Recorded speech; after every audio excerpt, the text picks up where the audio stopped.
Morning everyone. चलिए दोस्तों, तो आज से हम शुरुआत करेंगे सीए इंटरमीडिएट के फाइनेंशियल मैनेजमेंट एंड इकोनॉमिक्स की फास्ट ट्रैक बैच। दोस्तों, इससे पहले कि मैं ये फास्ट ट्रैक बैच शुरू करूं, सबसे पहले तो मैं एक चीज क्लियर करना चाहता हूं कि क्या आप ये फास्ट ट्रैक बैच पहली बार कर रहे हैं, यानी इसके पहले आपने एफएम नहीं पढ़ा हुआ है, या आपने पढ़ा हुआ है और सेकेंड टाइम कर रहे हैं? First time. First time. Okay, यानी मोस्ट ऑफ द स्टूडेंट्स यहाँ पर वो लग रहे हैं मुझे जिन्होंने कि एफएम इसके पहले इकोनॉमिक्स नहीं पढ़ा हुआ है, राइट? Okay, no problem. तो मैं क्या करूंगा ना कि बैच को इस तरीके से पढ़ाऊंगा कि हम बेसिक से सारी चीजें शुरू करेंगे और ये मानते हुए पढ़ाऊंगा कि आप सीए फाउंडेशन के स्टूडेंट्स हैं। ओके, तो दोस्तों, इससे पहले कि हम सब्जेक्ट की शुरुआत करें, let me introduce myself to you. I am Praveen Khatod and I am a chartered accountant. I became chartered accountant in year 2005. So it's been 18 years since I'm a chartered accountant.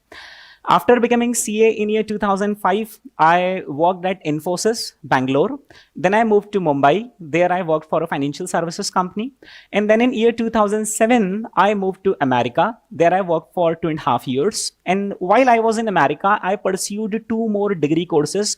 One is CFA, another is CPA. CFA, as you know, it is Chartered Financial Analyst and is considered as the topmost degree in the field of finance.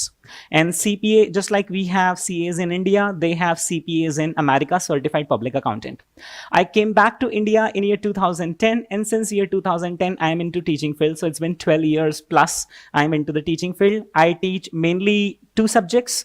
One is financial management economics, both at CA intermediate as well as CA final level, and also costing and SCMPE at CA final level. So these are the subjects that I teach. I had also taught CFA students. I had also taught MBA students in my early stages of career. Okay, so that was all about me. Now let us start with our subject, financial management. Okay. तो दोस्तों, इससे पहले कि मैं आपको financial management समझाऊं, मैं आपसे ही समझना चाहूंगा कि जब आप ये वर्ड सुनते हैं फाइनेंशियल मैनेजमेंट, तो आपके दिमाग में क्या चलता है, मतलब क्या थॉट आते हैं? फाइनेंशियल मैनेजमेंट जैसे ही सुनते हैं तो क्या थॉट्स आते हैं, मतलब क्या चीजें आपको दिमाग में पिक्चर आती, क्या स्ट्राइक होता है? हाँ जी, बताइए। फाइनेंस को मैनेज करना। ओके। Management of finances. हाँ जी, आप भी कुछ कंट्रीब्यूशन में? फाइनेंशियल रिस्क जो होती है, उन रिस्क को मिटिगेट करना, उन रिस्क को मैनेज करना, कंपनी को बचाकर रखना। बिल्कुल सही जवाब दिए दोस्तों आपने।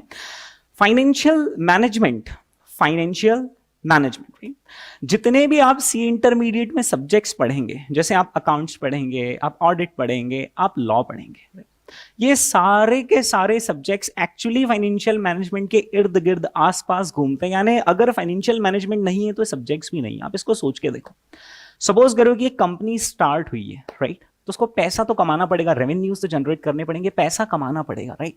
पैसा होगा तभी तो अकाउंट्स आएगा, पैसा होगा, कंपनी अच्छा टर्नओवर जनरेट करेगी, जब भी तो ऑडिटर पिक्चर में आएगा, जब भी तो हम कंपनी लॉ के प्रोविजंस को फॉलो करने की बात करेंगे, राइट? यानी जितनी सारी चीजें हैं एक्चुअली वो फाइनेंस के आसपास घूमती है। तो दोस्तों, फाइनेंशियल मैनेजमेंट की अगर मैं आपसे ऑफिशियल डेफिनेशन की बात करूं कि ऑफिशियली फाइनेंशियल मैनेजमेंट क्या होता है, तो गौर फरमाइएगा। Financial management is concerned with the procurement of funds and effective utilisation of those funds so as to achieve the basic objective of financial management, that is wealth maximization. दोस्तों, financial management आखिर क्या होता है? Financial management is concerned with the procurement of funds raise करना। For example, let's say कि mister Ambani को एक project लगाना है, उन्हें फंड्स की जरूरत है, उन्हें 25,000 करोड़ रुपए चाहिए। क्या है ये? क्या ये अकाउंट्स है? क्या ये ऑडिट है? क्या ये लॉ है? क्या ये ITSM है? नहीं, ये क्या है?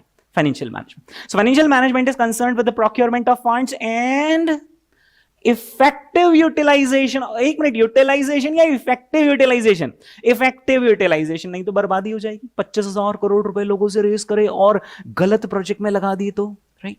सो it is concerned with effective utilisation of those funds. और क्या ऑब्जेक्टिव हासिल करना चाह रहे हैं हम यहां पर? Wealth maximization. दोस्तों, 2 टर्मिनोलॉजीज है मैं आपके सामने रख रहा हूं। One is called as profit maximization, another is called as wealth maximization. एक ही बात है या अलग अलग बात है? प्रॉफिट मैक्सिमाइजेशन और वेल्थ मैक्सिमाइजेशन एक ही बात है या अलग अलग बात है? अलग अलग बात है। ऐसा प्रॉफिट बढ़ेगा, वेल्थ बढ़ेगी, क्या डिफरेंस हो सकता है? मतलब ये तो आप पहचान गए कि हाँ बात तो कुछ अलग है। प्रॉफिट मोर देन वेल्थ होता है, अदर वे अराउंड बोलूं मैं, वेल्थ मोर देन प्रॉफिट होती है। तो इसके लिए दोस्तों आप एक एग्जांपल लीजिए। सपोज करो कि हम एक कंपनी का यहां पर एग्जांपल ले रहे हैं। एक कंपनी है फ्लिपकार्ट। फ्लिपकार्ट प्रॉफिट्स में है या लॉसेस में है? पेटीएम प्रॉफिट्स में है या लॉसेस में है? Losses, yes. Paytm is into losses, right. Policy बाजार आपने नाम सुना होगा, प्रॉफिट्स में या लॉस में है? लॉस में, राइट। दोस्तों सबसे बढ़िया एग्जांपल मैं आपको देता हूं व्हाट्सएप। WhatsApp, yes. व्हाट्सएप चलाने के लिए क्या आपने एक रुपया भी कभी दिया है व्हाट्सएप चलाने के लिए? 1 रुपया। व्हाट्सएप डाउनलोड फ्री, व्हाट्सएप चलाना फ्री। क्या कोई एनुअल सब्सक्रिप्शन है? नहीं है, राइट। दोस्तों जब व्हाट्सएप शुरू हुआ था आज से 10-12 साल पहले, तब जब लोगों ने पहली बार व्हाट्सएप की एप्लीकेशन डाउनलोड करी थी तो उसका डाउनलोड फ्री था और 1 साल तक आप उसको फ्री में चला सकते थे।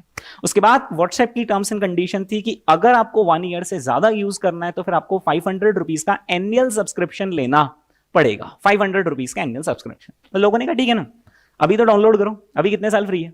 1 साल, है ना। हम क्या सोचते हैं यार, अब बाद में देखेंगे ना, जब ये 1 साल खत्म होगा तब का तब सोचेंगे। खूब सारे लोगों ने व्हाट्सएप डाउनलोड करा, व्हाट्सएप पॉपुलर होता गया। आप सभी के सेलफोन में व्हाट्सएप है। आप जब नया सेलफोन खरीदते हो तो सबसे पहली दूसरी जो एप्लीकेशन डाउनलोड करते हो वो भी व्हाट्सएप ही है। व्हाट्सएप लोगों ने डाउनलोड करा, उस पर चैटिंग शुरू करी, सारे फैमिली के ग्रुप्स बन गए, फ्रेंड्स के ग्रुप्स बन गए, ये सारी चीजें हो गई। इसके बाद एक नोटिफिकेशन पॉपअप हुआ कि आपका 1 ईयर खत्म हो चुका है, अब आपको 500 रुपीज देने हैं इसको यूज करने के लिए। क्या आपने कभी भी 500 दिए? नहीं। वो जैसे ही पॉपअप आता था वो फिर से टाइम लिमिट देता था कि अभी 30 डेज और है, हम उसको इग्नोर करते थे कि अभी 30 दिन और निकल जाना। इस तरीके से क्या हुआ कि व्हाट्सएप नोटिफिकेशन देता रहा लेकिन लोगों ने उसको पेमेंट नहीं किया। यानी हद इस तक हो गई कि ठीक है भाई 500 रुपए लग रहे हैं, नहीं यूज करने दे रहे हैं, अनइंस्टॉल, खत्म, खेल खत्म। नया यूज कर लेंगे, हम टेलीग्राम यूज कर लेंगे, हम वीचैट यूज कर लेंगे, भाई कहां कमी पड़ रही है, हम इंस्टाग्राम का मैसेंजर यूज कर लेंगे, हम फेसबुक का मैसेंजर यूज कर लेंगे, ऐसा भी क्या है, राइट। दोस्तों व्हाट्सएप का रेवेन्यू ही 0 है। रेवेन्यू व्हाट्सएप का कितना है? 0। आपने 1 भी रुपया दिया क्या? नहीं। व्हाट्सएप का रेवेन्यू 0, राइट। क्या व्हाट्सएप का खर्चा नहीं होता? वहां पे टेक्निकल स्टाफ बैठा हुआ है, इंजीनियर्स बैठे हुए, उनके इतने सारे डेटा सर्वर लगे हुए, ऑफिस की स्पेस है, ऑफिस का रेंट है, ऑफिस के खर्चे हैं, यस, उनका खर्चा होता है बहुत सारा। यानी व्हाट्सएप इज इनटू प्रॉफिट और व्हाट्सएप इज इनटू लॉस। अभी तो व्हाट्सएप आपसे 1 भी रुपया नहीं ले रहा है। अच्छा, क्या व्हाट्सएप आपको एडवर्टीजमेंट दिखाता है? नहीं। जैसे बाकी कोई फ्री एप्लीकेशन आप दूसरी अपने सेलफोन में डाउनलोड, तो नीचे छोटा सा एप्लीकेशन आ जाता है, 2-3 है ना, एडवर्टीजमेंट आता है 2-3 लाइन का, बाकी ऐसा तो इसमें कुछ भी नहीं होता। व्हाट्सएप शुरू करते हैं सीधे वो सर्विस देना शुरू करता है, यस। व्हाट्सएप की रेवेन्यू साइड इज 0, व्हाट्सएप के एक्सपेंसेस काफी सारे हैं, which means WhatsApp is into loss. लेकिन क्या आपको पता है आज से 5 साल पहले फेसबुक ने व्हाट्सएप को अक्वायर किया था, खरीदा था, मालूम है कितने में? $19 बिलियन। और $19 बिलियन को अभी आप इंडियन रुपीस में ट्रांसलेट करेंगे तो लगभग 1.5 लाख करोड़, 1,50,000 करोड़। जो सिर्फ मैसेजिंग की एप्लीकेशन है उसका वैल्यूएशन कितना है? 1,50,000 करोड़। व्हाट्सएप ने क्या किया? प्रॉफिट मैक्सिमाइजेशन या वेल्थ मैक्सिमाइजेशन? वेल्थ में। अब आप डिफरेंस समझेगा कि क्या होता है डिफरेंस प्रॉफिट मैक्सिमाइजेशन में और वेल्थ मैक्सिमाइजेशन। अगर फ्लैशबैक में आइए और व्हाट्सएप जब शुरू हुआ था और व्हाट्सएप अगर प्रॉफिट कमाने की सोचता कि नहीं मुझे तो प्रॉफिट कमाना है, क्योंकि एक नॉर्मल बिजनेसमैन, ट्रेडिशनल बिजनेसमैन क्या सोचता है? प्रॉफिट चाहिए यार मुझे, मैं दुकान लगाकर बैठा हूं, मुझे जितना खर्चा हो रहा है उससे ज्यादा मुझे रेवेन्यू चाहिए। अगर व्हाट्सएप ये मेंटालिटी रखता कि नहीं मेरे बॉस एक्सपेंसेस तो हैं, मुझे रेवेन्यू चाहिए, और व्हाट्सएप एनुअल सब्सक्रिप्शन शुरू कर देता, तो आज जितने सैकड़ों करोड़ मोबाइल में, सैकड़ों करोड़, दुनिया की आबादी 700-800 करोड़, 8 बिलियन हो गई, अब 800 करोड़, सैकड़ों करोड़ लोगों के मोबाइल में व्हाट्सएप है। क्या इतने लोगों के मोबाइल में व्हाट्सएप होता अगर वो चार्ज करता? तो नहीं। तो फिर उस केस में वो चार्ज करता तो प्रॉफिट तो कमा लेता कुछ चंद करोड़ रुपए, 50-100-200 करोड़ रुपए। लेकिन क्या फिर फेसबुक व्हाट्सएप को खरीदता? नहीं खरीदता। वो बोलता अभी ये तो कंपटीशन में ही नहीं, छोटा सा तो प्लेयर है, इसके क्या कुछ छोटे से ही तो इसके सब्सक्राइबर्स हैं। लेकिन व्हाट्सएप ने क्या करा? WhatsApp pursued wealth maximization strategy. मुझे आज प्रॉफिट नहीं कमाना है, मैं लॉस खाऊंगा लेकिन अपना मार्केट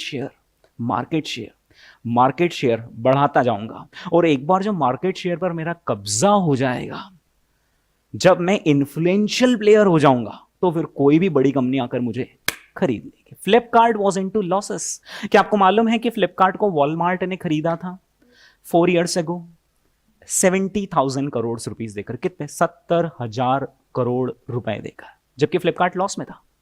अगर फ्लिपकार्ट प्रॉफिट मैक्सिमाइजेशन पर जाता तो क्या वो उतना बड़ा बन पाता? नहीं बन पाता। और नहीं बनता तो क्या वॉलमार्ट फ्लिपकार्ट को खरीदता? जब फ्लिपकार्ट उतना बड़ा ही नहीं होता तो वॉलमार्ट बोलता हाँ फिर मैं क्यों खरीदूं? क्या फ्लिपकार्ट को 70,000 करोड़ रुपीस मिलते हैं? नहीं। तो हमारा लाइफ में ऑब्जेक्टिव क्या है? प्रॉफिट मैक्सिमाइजेशन या वेल्थ मैक्सिमाइजेशन? Wealth maximization. दोस्तों, प्रॉफिट मैक्सिमाइजेशन एक बहुत छोटा सा ऑब्जेक्टिव है, और मालूम है कौन से सब्जेक्ट का ऑब्जेक्टिव है?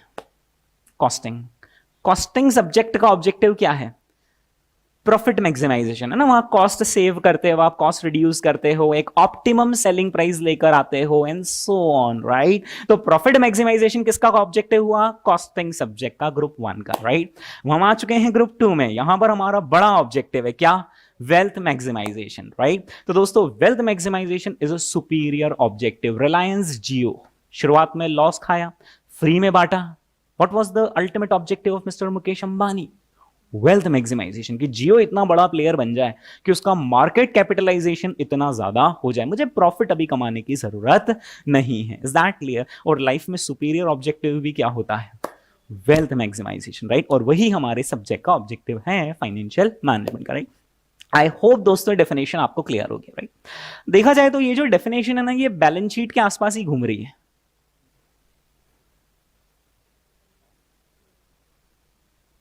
राइट। तो दोस्तों, ये जो डेफिनेशन है बैलेंस शीट के आसपास ही घूम रही। तो मैं आपको फाइनेंशियल मैनेजमेंट सब्जेक्ट का इंट्रोडक्शन देता हूं with the help of balance sheet. Okay, तो दोस्तों, बैलेंस शीट में क्या क्या होता है? इस तरफ लायबिलिटी साइड में इक्विटी होते हैं, reserves and surplus, long term liabilities, debt etcetera.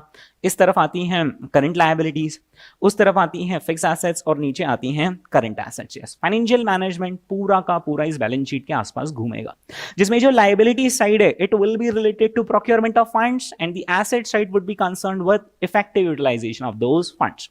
तो हमारे पूरे सिलेबस में, फाइनेंशियल मैनेजमेंट के सिलेबस में 9 चैप्टर्स हैं, उन 9 चैप्टर्स का मैं आपको इंट्रोडक्शन देता हूं। आप ऐसा मान के चलिए कि आप चार्टर्ड अकाउंटेंट बन गए, सीए इंटर में अभी यहाँ पे आपने एग्जाम्स दी, आप सीए फाइनल में आ गए, आपने सीए फाइनल दिया, आपने बहुत सारे जीएमसीएस, आईटी, ये सारी ओटी, ये सारी क्लासेस करी, आप चार्टर्ड अकाउंटेंट का टैग लग गया आपके ऊपर। आपने कैंपस इंटरव्यू दिया, वहाँ आपका सिलेक्शन हो गया। सपोज करो कि रिलायंस इंडस्ट्रीज़ का वहाँ पर जॉब का ऑफर लेकर आए थे, आपने रिलायंस इंडस्ट्रीज़ का इंटरव्यू दिया, वहाँ पर आपका सिलेक्शन हो गया। सिलेक्शन हुआ आपका फाइनेंस की फील्ड में, right. Being a chartered accountant आप फाइनेंस की फील्ड के एक्सपर्ट होंगे। अब आपने कंपनी में ज्वाइन किया, आपको मिस्टर मुकेश अंबानी जी की तरफ से एक मैसेज आया है ना, कंपनी का इंटरनल मैसेज चलता है, मैसेज आया, उन्होंने बोला, hey mister CA, we have a project in which we have to invest 25,000 crore. अभी उन लोगों के दिमाग में स्कीम आती रहती है ना, नई नई, जो बड़े लोग रहते हैं, राइट, उनका पैसा रहता है, तो पैसे, वो पैसे से पैसे बढ़ाते जाते, तो उनको नए नए बिजनेस दिखते जाते, राइट। उन्होंने बोला, mister CA, we have a project that requires investment of 25,000 crore rupees. We need to raise money for that. हमें क्या करना है? उसके लिए पैसा रेज करना, फुल स्टॉप, दैट्स इट। इतना छोटा सा मैसेज उन्होंने लिख दिया ना। अब आपका दिमाग चलने लगा, यार पैसा रेज करना है, पैसा रेज करने कोई ऑडिट वाला तो नहीं आएगा, लॉ वाला तो नहीं आएगा, आईटी वाला तो नहीं आएगा, अकाउंट्स वाला भी नहीं आएगा। अकाउंट्स वाला क्या करता है? पैसा रेज हो जाता है ना, उसकी अकाउंटिंग एंट्री लिखता है, राइट। ओके, पैसा रेज कौन करता है? Financial manager. हाँ जी। अब पैसा आप कहां से रेज कर सकते हैं इस प्रोजेक्ट के लिए? मुझे बताइए, कहां से पैसा रेज कर सकते हैं? पब्लिक से आईपीओ लेकर आ सकते हैं, एफपीओ लेकर आ सकते हैं, फॉलो ऑन पब्लिक ऑफर, कि हम मार्केट से पैसा रेज कर लें। और बताइए कहां से पैसा? डेट ले सकते हैं, जैसे बैंक से ले सकते हैं, या फिर हम बॉन्ड्स इश्यू कर सकते हैं, रिलायंस के बॉन्ड्स, डिबेंचर्स। और कहां से रेज कर सकते हैं? हम प्राइवेट प्लेसमेंट कर सकते हैं शेयर्स का, यानी कुछ बड़े इन्वेस्टर्स को बुलाएं, पब्लिक में हो हल्ला ना करें, कुछ बड़े इन्फ्लुएंशियल इन्वेस्टर्स को बुलाएं और उनको बोल दें हमारे प्रोजेक्ट है, इसके लिए हमें फंड्स रेज करना है, right. So there are so many sources for raising the funds. अब अपनी सोच को थोड़ा सा और बड़ा कीजिए। अंबानी जी ने बोला जब मैं स्टेट बैंक ऑफ इंडिया जाता हूं लोन लेने के लिए तो एसबीआई मुझसे चार्ज करता है 7% इंटरेस्ट, 7-8% इतना इंटरेस्ट तो चार्ज करेगा ही ना इंडिया में लोन लेंगे आप तो। अब जब हम होम लोन लेते हैं तो रेट ऑफ इंटरेस्ट कितना है, 9% के आसपास, यस 8-9% बोल दो कुछ भी, 8-9-10%। तो अंबानी जी जब लोन लेंगे तो डेफिनेटली उनको थोड़ा रेट ऑफ इंटरेस्ट कम लगेगा, बट फिर भी एफडी के बराबर तो उनको देना ही पड़ेगा। Okay 7% is the rate of interest. Ambani ji कहते 7% में नहीं चाहिए पैसा, मुझे 2% में चाहिए, 2%। हमने कहा क्या बात कर रहे, 2% में भी पैसा मिलता है? उन्होंने कहा यस मुझे चाहिए। अमेरिका, यूरोप, जापान, आपको मालूम है ऐसी कंट्रीज यहां पर मालूम है रेट ऑफ इंटरेस्ट कितना होता है, 0%, 1%, 2%, 3%, इतने कम में वहां पर लोन मिल जाता है, राइट। क्योंकि ये सारी वेल्दी कंट्रीज है, वहां पर इतनी ज्यादा धन दौलत है कि वहां पर पैसा आपको लिक्विडिटी भी ज्यादा रहती, इजीली रेस करने को मिल जाता है और सस्ते में, राइट। तो बीइंग अ चार्टर्ड अकाउंटेंट जब आप किसी कंपनी में पोस्टेड होंगे तो आपका दिमाग क्या सिर्फ इंडियन सोर्सेज ऑफ फंड्स पे चलना चाहिए, फॉरेन सोर्सेज जैसे हो सकता है कि आप foreign currency convertible bonds issue कर दें या आप यूरो बॉन्ड्स इश्यू कर दें। ये मैंने कुछ नाम बोले जो आपने शायद पहली बार सुनेंगे, euro bonds, foreign currency convertible bonds, yes. तो ये सोर्सेज ऑफ फाइनेंस एक सीए को पता होने चाहिए, नहीं होने चाहिए? होने चाहिए, राइट। तो दोस्तों ये है हमारा सबसे पहला चैप्टर जिसमें कि हम पढ़ेंगे what are the various types of financing, यानी किन किन सोर्सेज से हम पैसा रेज कर सकते हैं। जैसे एक होते सूमो बॉन्ड्स, एक होते मसाला बॉन्ड्स, नाम सुन रहे हो, सूमो बॉन्ड्स, मसाला बॉन्ड्स, राइट। तो ये बहुत सारे तरह के सोर्सेज होते हैं पैसा रेज करने के, राइट। ये सारे का नॉलेज हम यहां पर फाइनेंशियल मैनेजमेंट में लेंगे। चलो ऐसे बहुत सारे सोर्सेज आ गए आपके सामने। Now the second question is कि अब बहुत सारे सोर्सेज हैं तो मैं किस सोर्स से पैसा रेज करूं। देखो मिस्टर अंबानी जी को ऐसा नहीं कोई मना कर देगा, कोई मना करेगा क्या कि नहीं आपको पैसा नहीं देंगे, आप तो ले जाओ जितने चाहिए आप ले जाओ।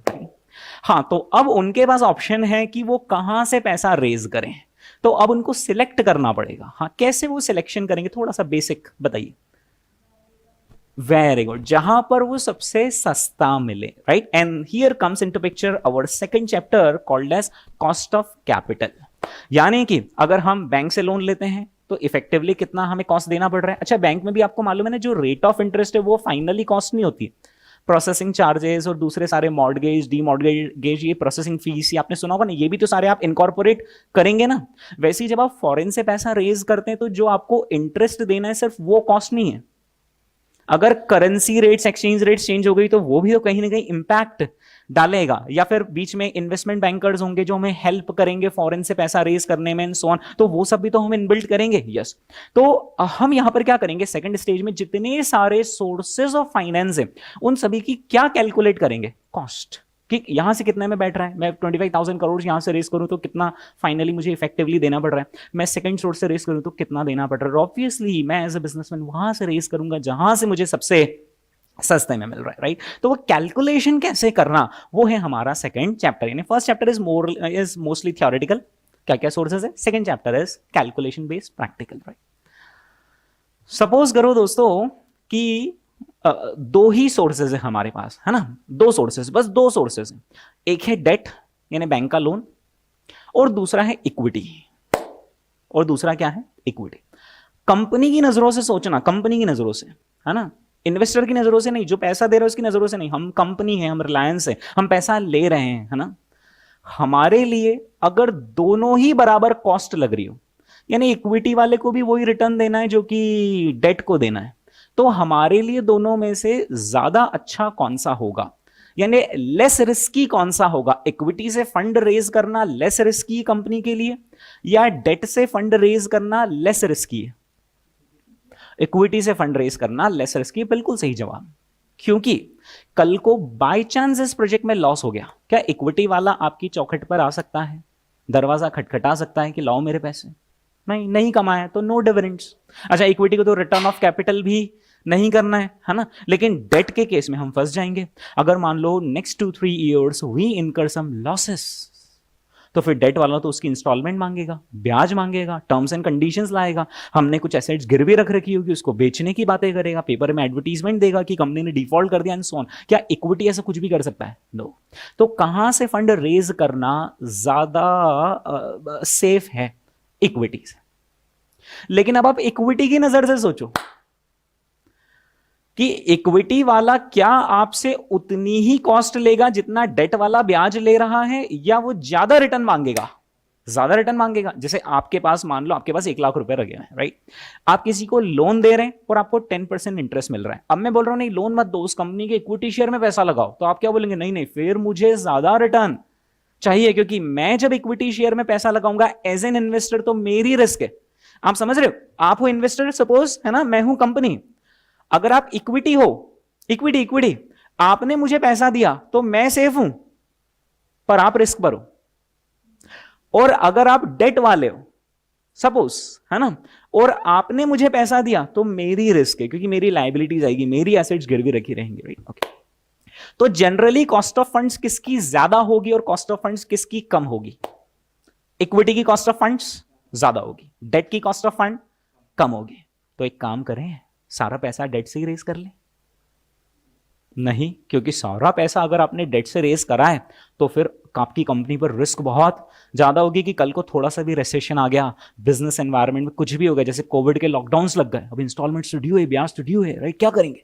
लेकिन ये इक्विटी से पैसा ले रखा, कोई प्रॉब्लम नहीं, नहीं कमा रहे नहीं देंगे, राइट? तो क्या कंपनी सिर्फ सस्ता देखती है या सस्ता और रिस्क दोनों देखती है? सस्ता और रिस्क दोनों। डेट सस्ता है, यस, पर उसमें रिस्क है हमें, यस। इक्विटी महंगा है, इक्विटी से अगर हम फंड रेस करेंगे तो महंगा पड़ेगा, हाँ, पर रिस्क कम है, क्योंकि हमें उनको कोई डेडलाइन नहीं कि आपको पेमेंट करना है, राइट? तो फाइनेंशियल मैनेजर पता है क्या करता है?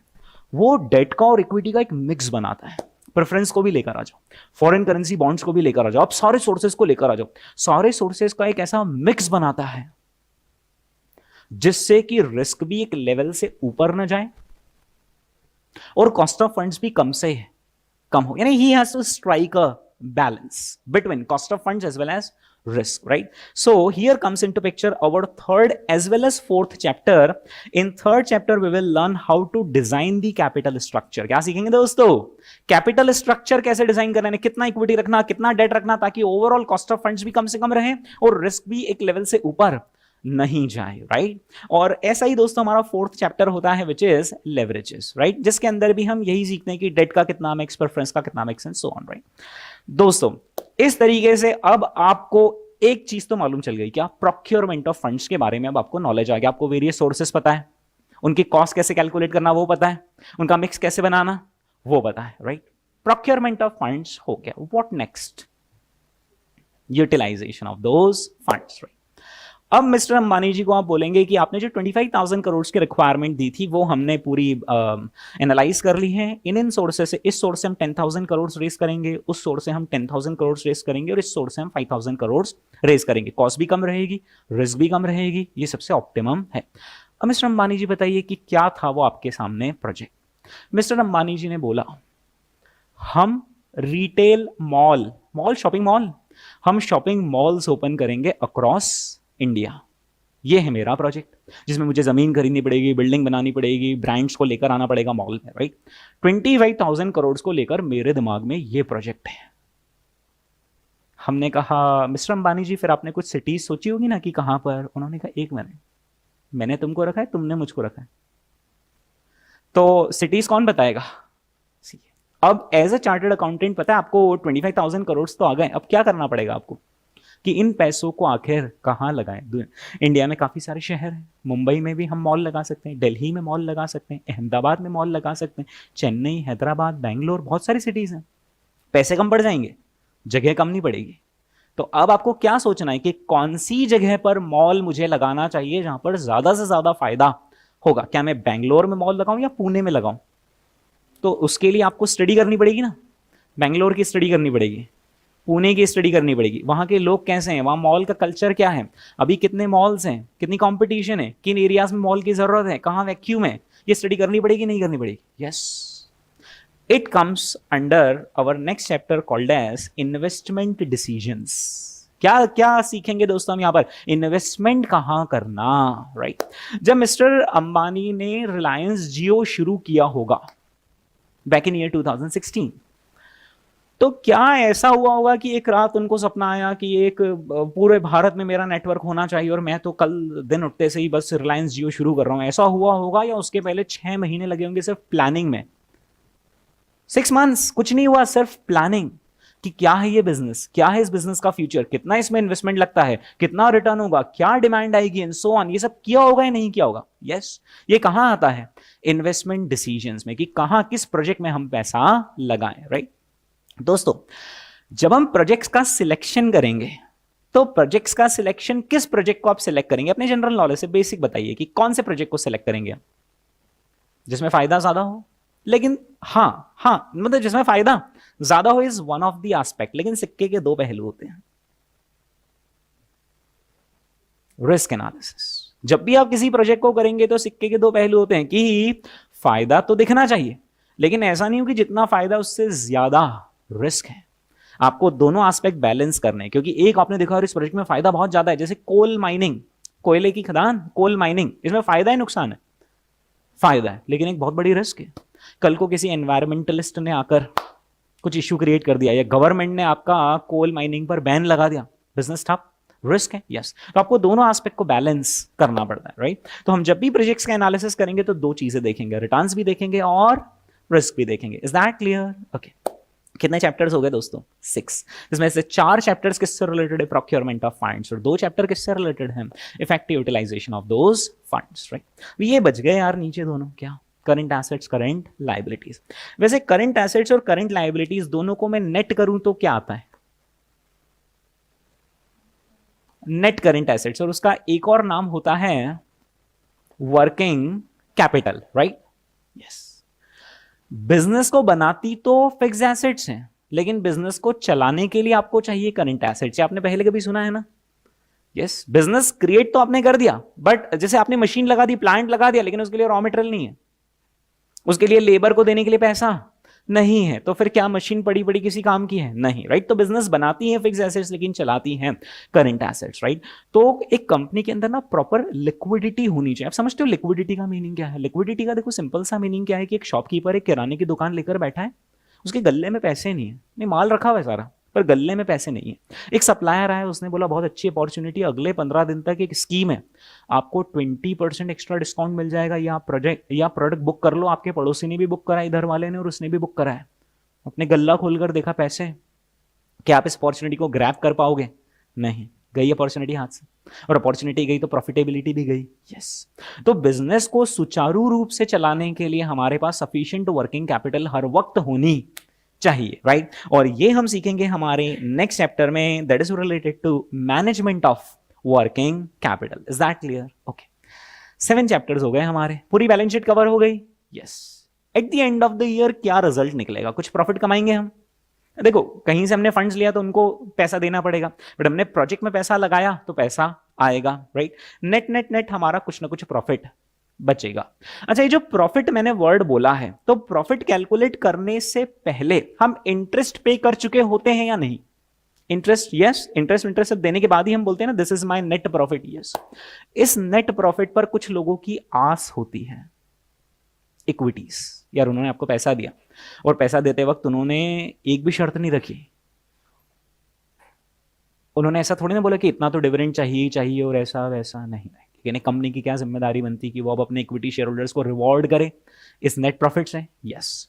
And here comes into picture our next chapter called as dividend decisions, कि आखिर हमें कितना डिविडेंड देना चाहिए। एक काम करो ना, जो सारा कमा सारा दे दो डिविडेंड।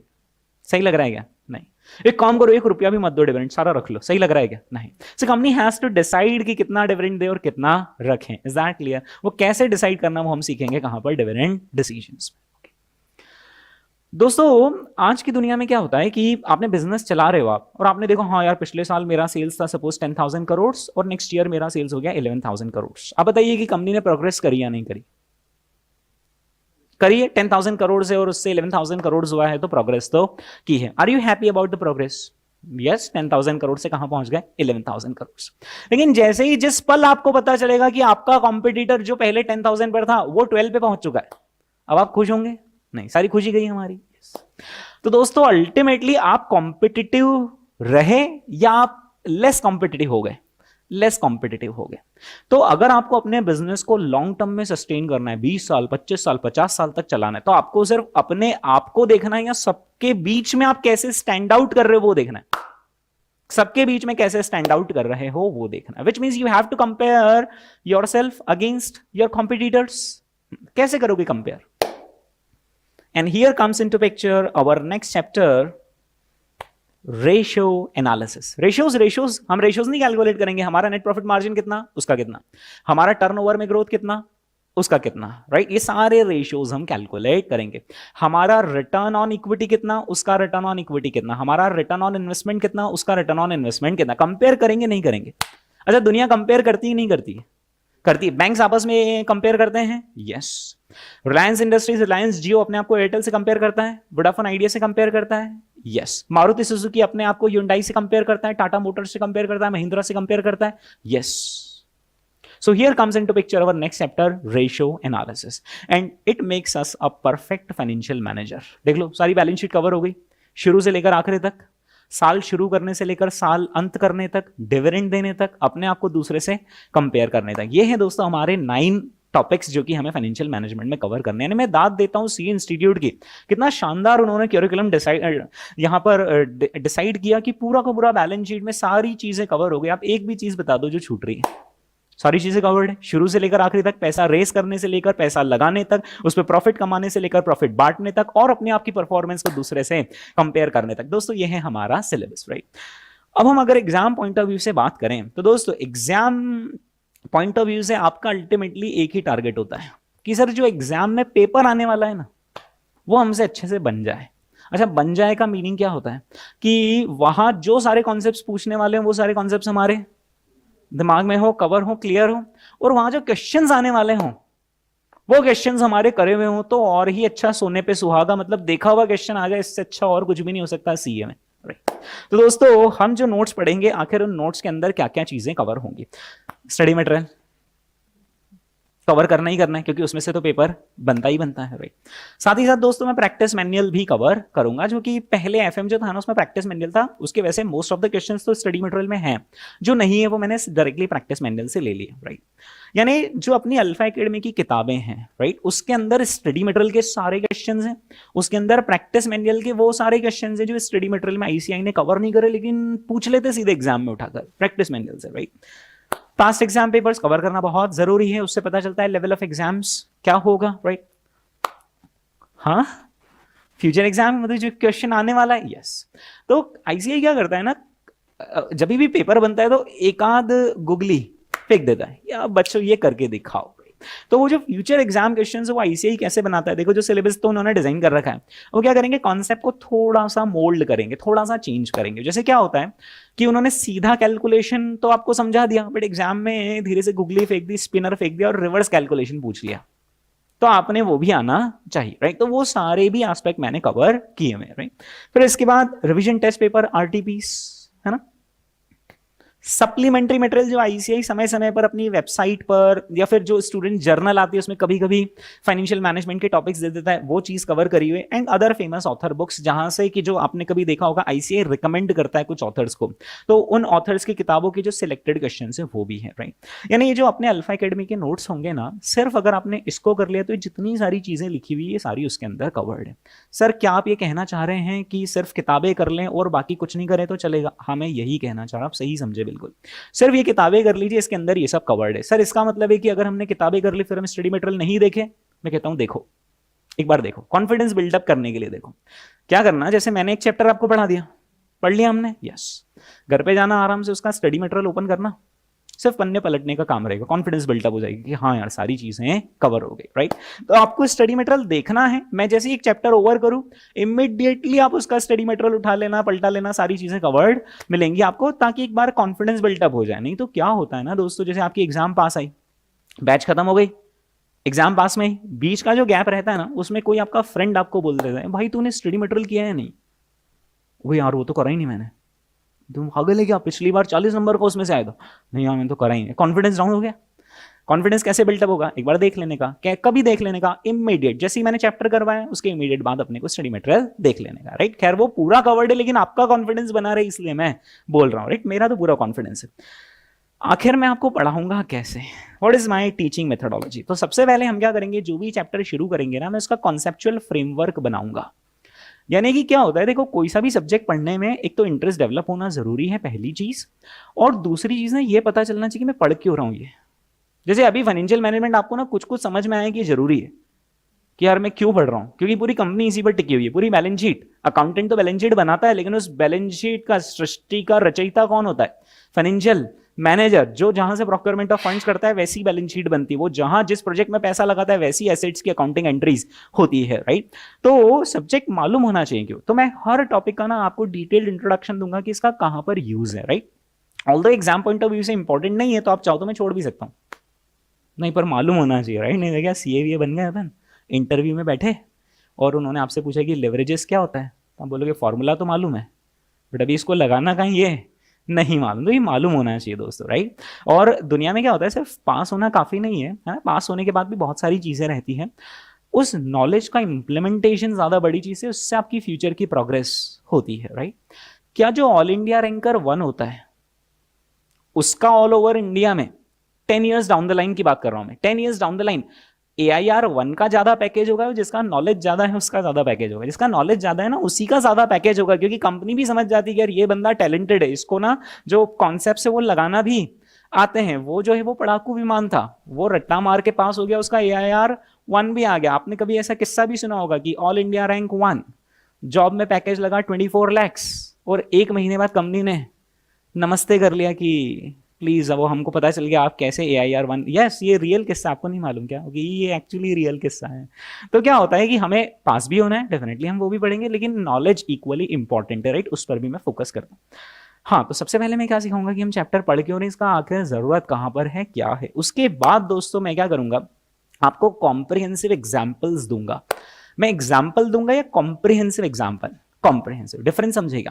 यानी एक ऐसा विशाल का एग्जाम्पल दूंगा जिसके अंदर वो पूरा चैप्टर का कॉन्सेप्ट कवर हो जाएगा, ताकि आपको 360 डिग्री वो चैप्टर उसी एग्जाम्पल के अंदर देखने को मिले, राइट। इससे आपकी अंडरस्टैंडिंग और स्ट्रांग होगी। अब इसके बाद बारी आती है प्रैक्टिस की। तो हम क्या करेंगे, प्रैक्टिस के क्वेश्चंस करेंगे which comes from study material, RTPs और past exam papers and so on, right. अब इसके बाद प्रॉब्लम ये है कि चलो इतना सब मैंने पढ़ लिया, पर जब आप एग्जाम में जाते हो ना, तो आप इतना सारा नॉलेज कैरी करके नहीं ले जा सकते हो। क्या रहता है, पढ़ते वक्त तो हम बहुत सारा पढ़ते हैं, लेकिन एग्जाम में आपको एक ही दिन तो मिलता है रिवाइज करने का। अब उसमें आप कितना कितना रिवाइज कर लो कि अच्छा आपने तो एग्जाम्स दे रखी, तो आपको मालूम है कि जो एग्जाम के एक दिन पहले रिवाइज करते हैं ना, वही काम में आता है। उसके 3 महीने पहले जो पढ़ा हुआ है वो अच्छा लगता है, बाकी काम में वही आता है जो एक दिन पहले पढ़ा हुआ है। आप इसको ऐसा समझो, आपने ग्रुप 1 की एग्जाम्स दिए क्या, ओके। सपोज करो कि आपका ग्रुप 1 में डायरेक्ट टैक्सेस का पेपर है ना, टैक्सेशन का पेपर है, और आपने क्या करा, आप उसके पिछले वाले पेपर को 5 बजे छूटे। टैक्सेशन का पेपर अभी एक दिन की गैप के बाद है, राइट। आप 5 बजे छूटे, आप 6 बजे तक घर पर पहुंचे, आकर आपने आराम किया, यार बहुत थक गए। अगले दिन आप सुबह उठे 8-9 बजे, आपने एक आध वेब सीरीज निपटा दी, पढ़ाई नहीं करी आपने, वेब सीरीज। अब उसके बाद अगले दिन फिर से उठे, 2 बजे अपना पेपर है, ने कुछ पढ़ाई नहीं करी, और हम टैक्सेशन के पेपर में एग्जाम में पहुंच गए। कितने मार्क्स आएंगे, क्या कुछ लिख पाओगे, नहीं। यानी सपोज करो कि 20-30 नंबर आएंगे मुश्किल से, 20-25 नंबर, है ना। अभी आप पढ़कर गए तो यू आर एक्सपेक्टिंग कि यार 50-60 आ जाएंगे, राइट। या अगर आपने सही में स्कोर कर लिया तो 50-60 आ गए होंगे। यानी आप समझ रहे हो कि अगर आपको 50 मार्क्स आते हैं टैक्सेशन के पेपर में, तो आखिरी दिन कितना इंपॉर्टेंट है। The last day, T20 match में होता है ना स्लॉग आवर्स, आखिरी के आवर्स में चौके छक्के बढ़ते, मैच बिल्कुल पलट जाता है। वैसे ही जो आपके 50 मार्क्स सपोज करो आने वाले टैक्सेशन में, तो 25 मार्क्स का गेम तो किस दिन होता है, आखिरी दिन, लास्ट डे। तो आपका लास्ट डे वेल प्लान्ड होना चाहिए, नहीं होना चाहिए, होना चाहिए। उसमें प्रॉपर कवरेज, जो रेलेवेंट है, जो इंपॉर्टेंट है वो होना चाहिए। यस, आप एग्जाम में कहां गलती कर सकते हो वो भी आपको पता होना चाहिए। आपके साथ भी हुआ होगा, जैसे ही आप 5 बजे पेपर देकर बाहर निकले, 5:15 बजे एक फ्रेंड मिला, और यार ये ऐसा हुआ है कभी, और यार ये था क्या, ये तो आता था पर उस वक्त क्लिक नहीं हुआ, और यार ये छोटी सी गलती कर दी। ऐसा होता है, ऐसा आपके साथ अकाउंट्स में भी हुआ होगा, शायद कॉस्टिंग में भी हुआ होगा, टैक्सेशन में भी, और यार ये था क्या। ओके, ऐसा फैक्टर ना आए, क्योंकि ये फैक्टर लगभग 5 मार्क्स का डिफरेंस क्रिएट करता है। 5 मार्क्स सीधे जैसे ही वो हुआ 5:15 गए आपके 5 नंबर, राइट। अब ऐसे 5 मार्क्स करके 4 सब्जेक्ट्स में कितने हो जाते हैं? 20 marks. And 20 marks can make you और ब्रेक यू, क्योंकि जो 200 मार्क्स की डेडलाइन होती है, कोई भी स्टूडेंट ऐसा फेल नहीं होता है कभी भी कि यार उसको 100 नंबर ही आ रहे हैं, देख 90 नंबर ही आए, कितने चाहिए थे? 200, कितने आए? 90 मार्क्स आए। ऐसे कोई फेल नहीं होता सीए में जो फेल होते हैं वो कैसे फेल होते हैं? 185, 188, 192, 193। अच्छा, जो पास भी होते हैं वो कैसे होते हैं? 205, 210, तो ऐसे ही होते हैं। मेजॉरिटी आपने पढ़ा हो ना, मीन मीडियन मोड, तो मैक्सिमम बल्क कहां पर रहता है? 200 के आसपास। तो अगर मैं दोस्तों ऐसा कुछ कर दूं आपके लिए कि ये वाला फैक्टर नहीं, अरे यार, यानी वो छोटी सी मिस्टेक जहां पर आपसे वो छोटी सी मिस्टेक होने वाली है, अगर वो आप किसी तरीके से एग्जाम में अवॉइड कर पाए, तो अवॉइड करने से आपके 5 मार्क्स प्लस हो जाएंगे। यस, और टाइम भी सेव होता है, क्योंकि कभी कभी क्या होता है, गलती हो जाती है और इमीडिएटली क्लिक हो जाता है। एग्जाम में हो जाती है गलती, 2 पेज भर दिए हमने और क्लिक होता है, अरे यार, फिर क्या करते हैं? कट कट, गए 10 मिनट, तो 10 मिनट यानी वो तो बहुत सारे प्रीशियस टाइम, राइट।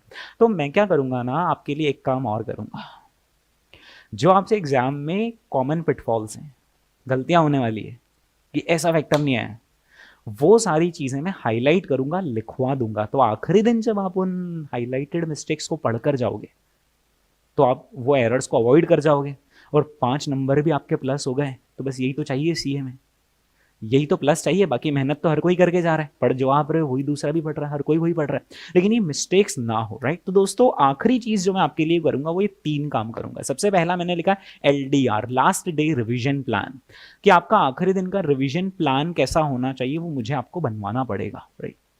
नहीं तो क्या होता है, 9 चैप्टर्स हैं इधर, फिर उधर थ्योरी, प्रैक्टिकल, इतना सारा।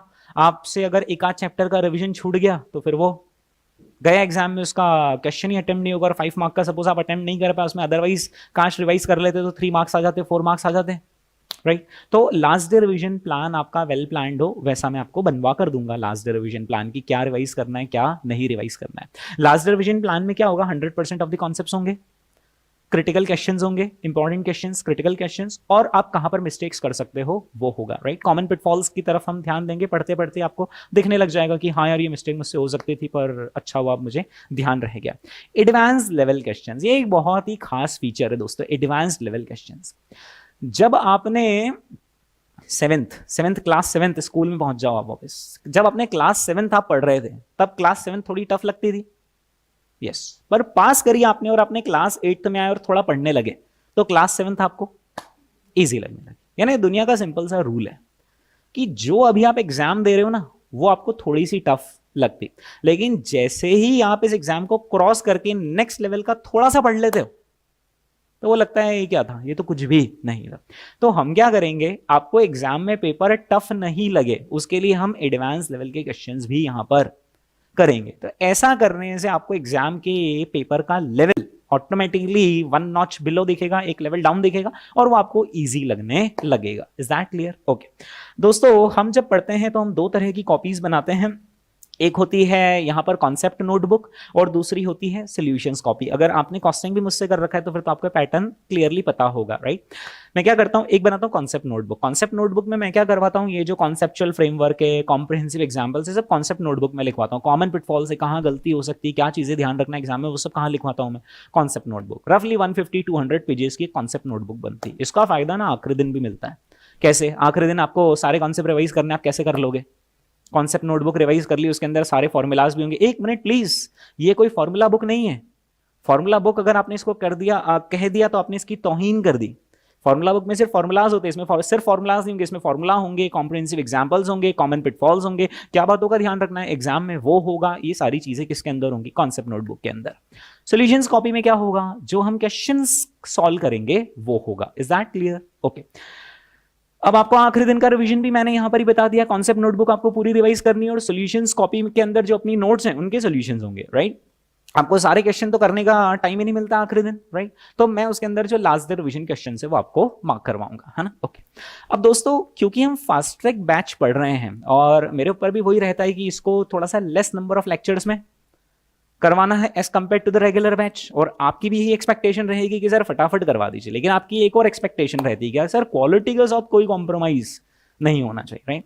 तो इसलिए मैं क्या कर रहा हूं, वो प्रपोजल मैं आपके सामने रख रहा हूं कि जो कॉन्सेप्ट नोटबुक है हम नहीं बनाएंगे, मतलब बनी बनाई रहेगी। विच मीन्स मैं क्या करूंगा, यहाँ पर स्क्रीन पर जो कॉन्सेप्ट नोटबुक है ना वो मेरे पास बनी हुई है, लिखे हुए सारे कॉन्सेप्ट्स, सारे फॉर्मूलाज, क्या क्या चीजें ध्यान रखनी है वो सब लिखा हुआ है, राइट। मैं अगर उसको एक एक चीज को लिखवाऊंगा, जैसे मैंने एक एग्जांपल दिया कि डेट इतना, प्रेफरेंस इतना, रेशियो इतना, टैक्स रेट इतना, एंड सो ऑन, तो उसको लिखने में हमारा टाइम जाएगा।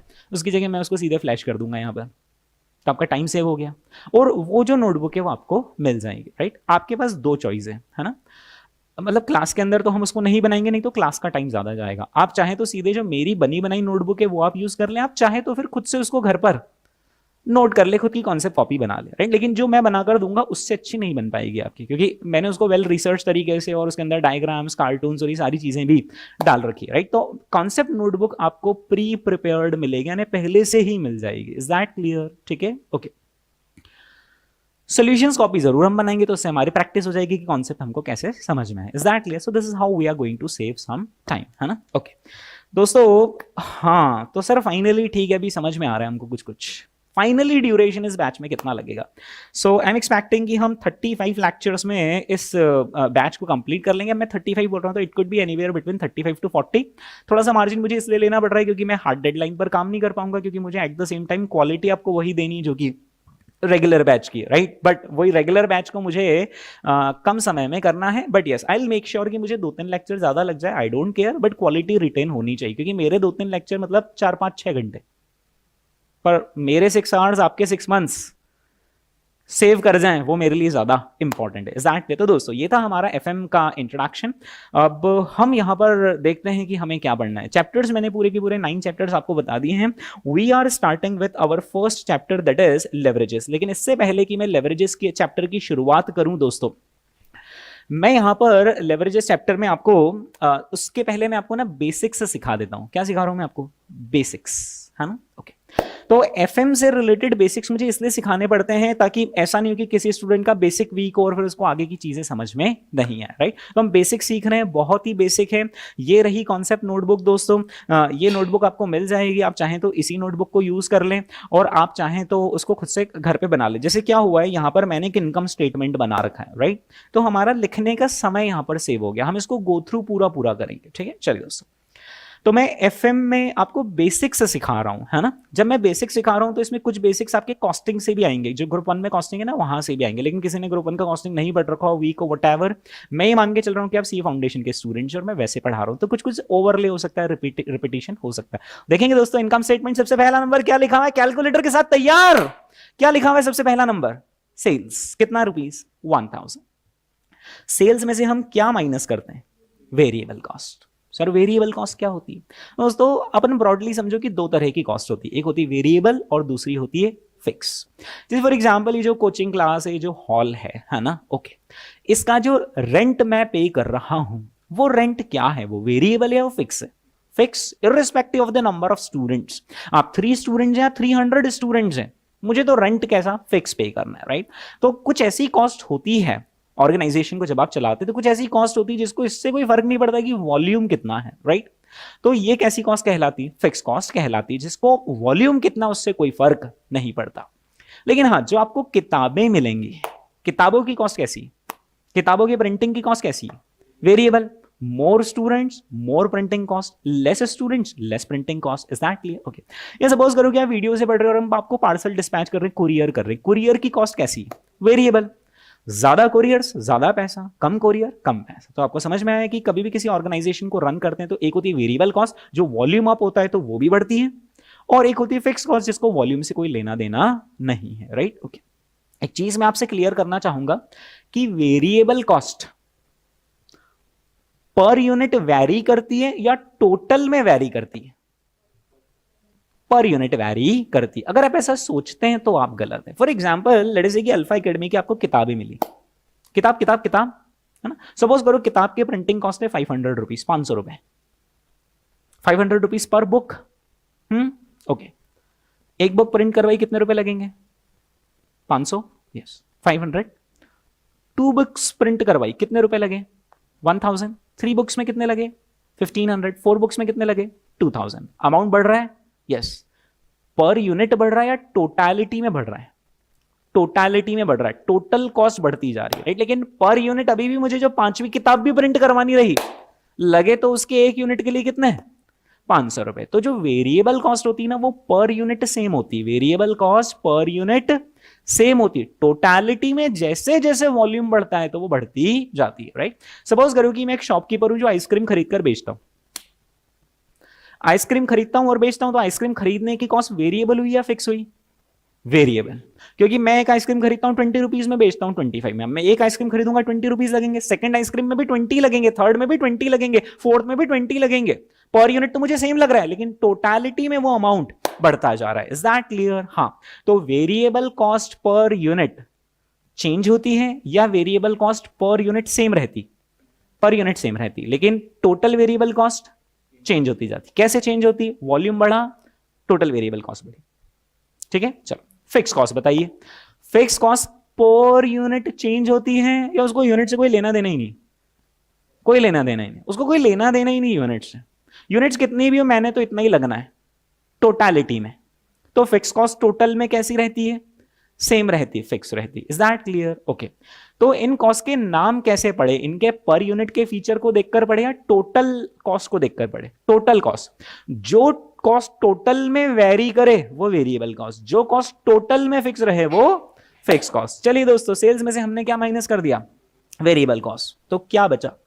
कंट्रीब्यूशन। ओके, कंट्रीब्यूशन क्या होता है आप समझते हैं? मतलब कंट्रीब्यूशन आप पहली बार सुन रहे हैं, इसके पहले सुना हुआ है? सुना है? कॉस्टिंग पढ़ा हुआ है क्या आपने? अरे वाह, चलो। तो कंट्रीब्यूशन यानी क्या होता है? कंट्रीब्यूशन एक तरीके से प्रॉफिट जैसा ही होता है, प्रॉफिट जैसा ही होता है, but before deducting fix cost. Is that clear? क्योंकि एक बार आपने फिक्स कॉस्ट भी माइनस कर दी, फिर तो वो क्या आ गया? प्रॉफिट आ गया, राइट। तो कंट्रीब्यूशन आ रहा है कितना? 600। अब इसे कंट्रीब्यूशन क्यों कहते हैं? Because it is contribution towards recovering the fix cost. ये हमारी फिक्स कॉस्ट रिकवर करने में मदद करता है, राइट।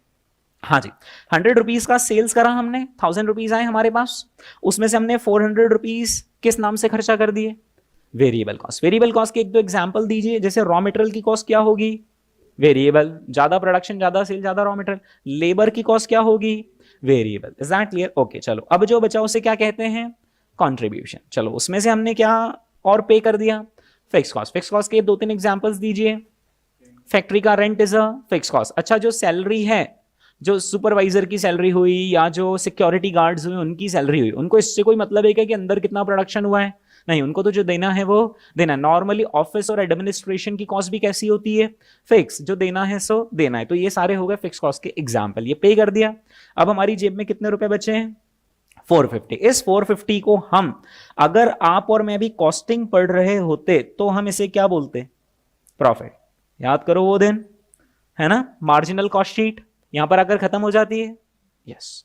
लेकिन अभी हम पढ़ रहे हैं फाइनेंशियल मैनेजमेंट, इसे हम प्रॉफिट नहीं कहेंगे, क्योंकि अभी भी इस 450 रुपीज में से कुछ खर्चे हैं जो करने बाकी हैं।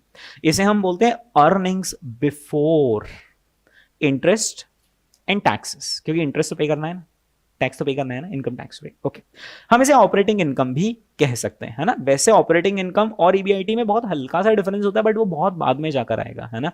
अभी के लिए आप ये मान के चलिए कि EBIT and operating income are one and the same thing. ठीक है, कितना आता है दोस्तों?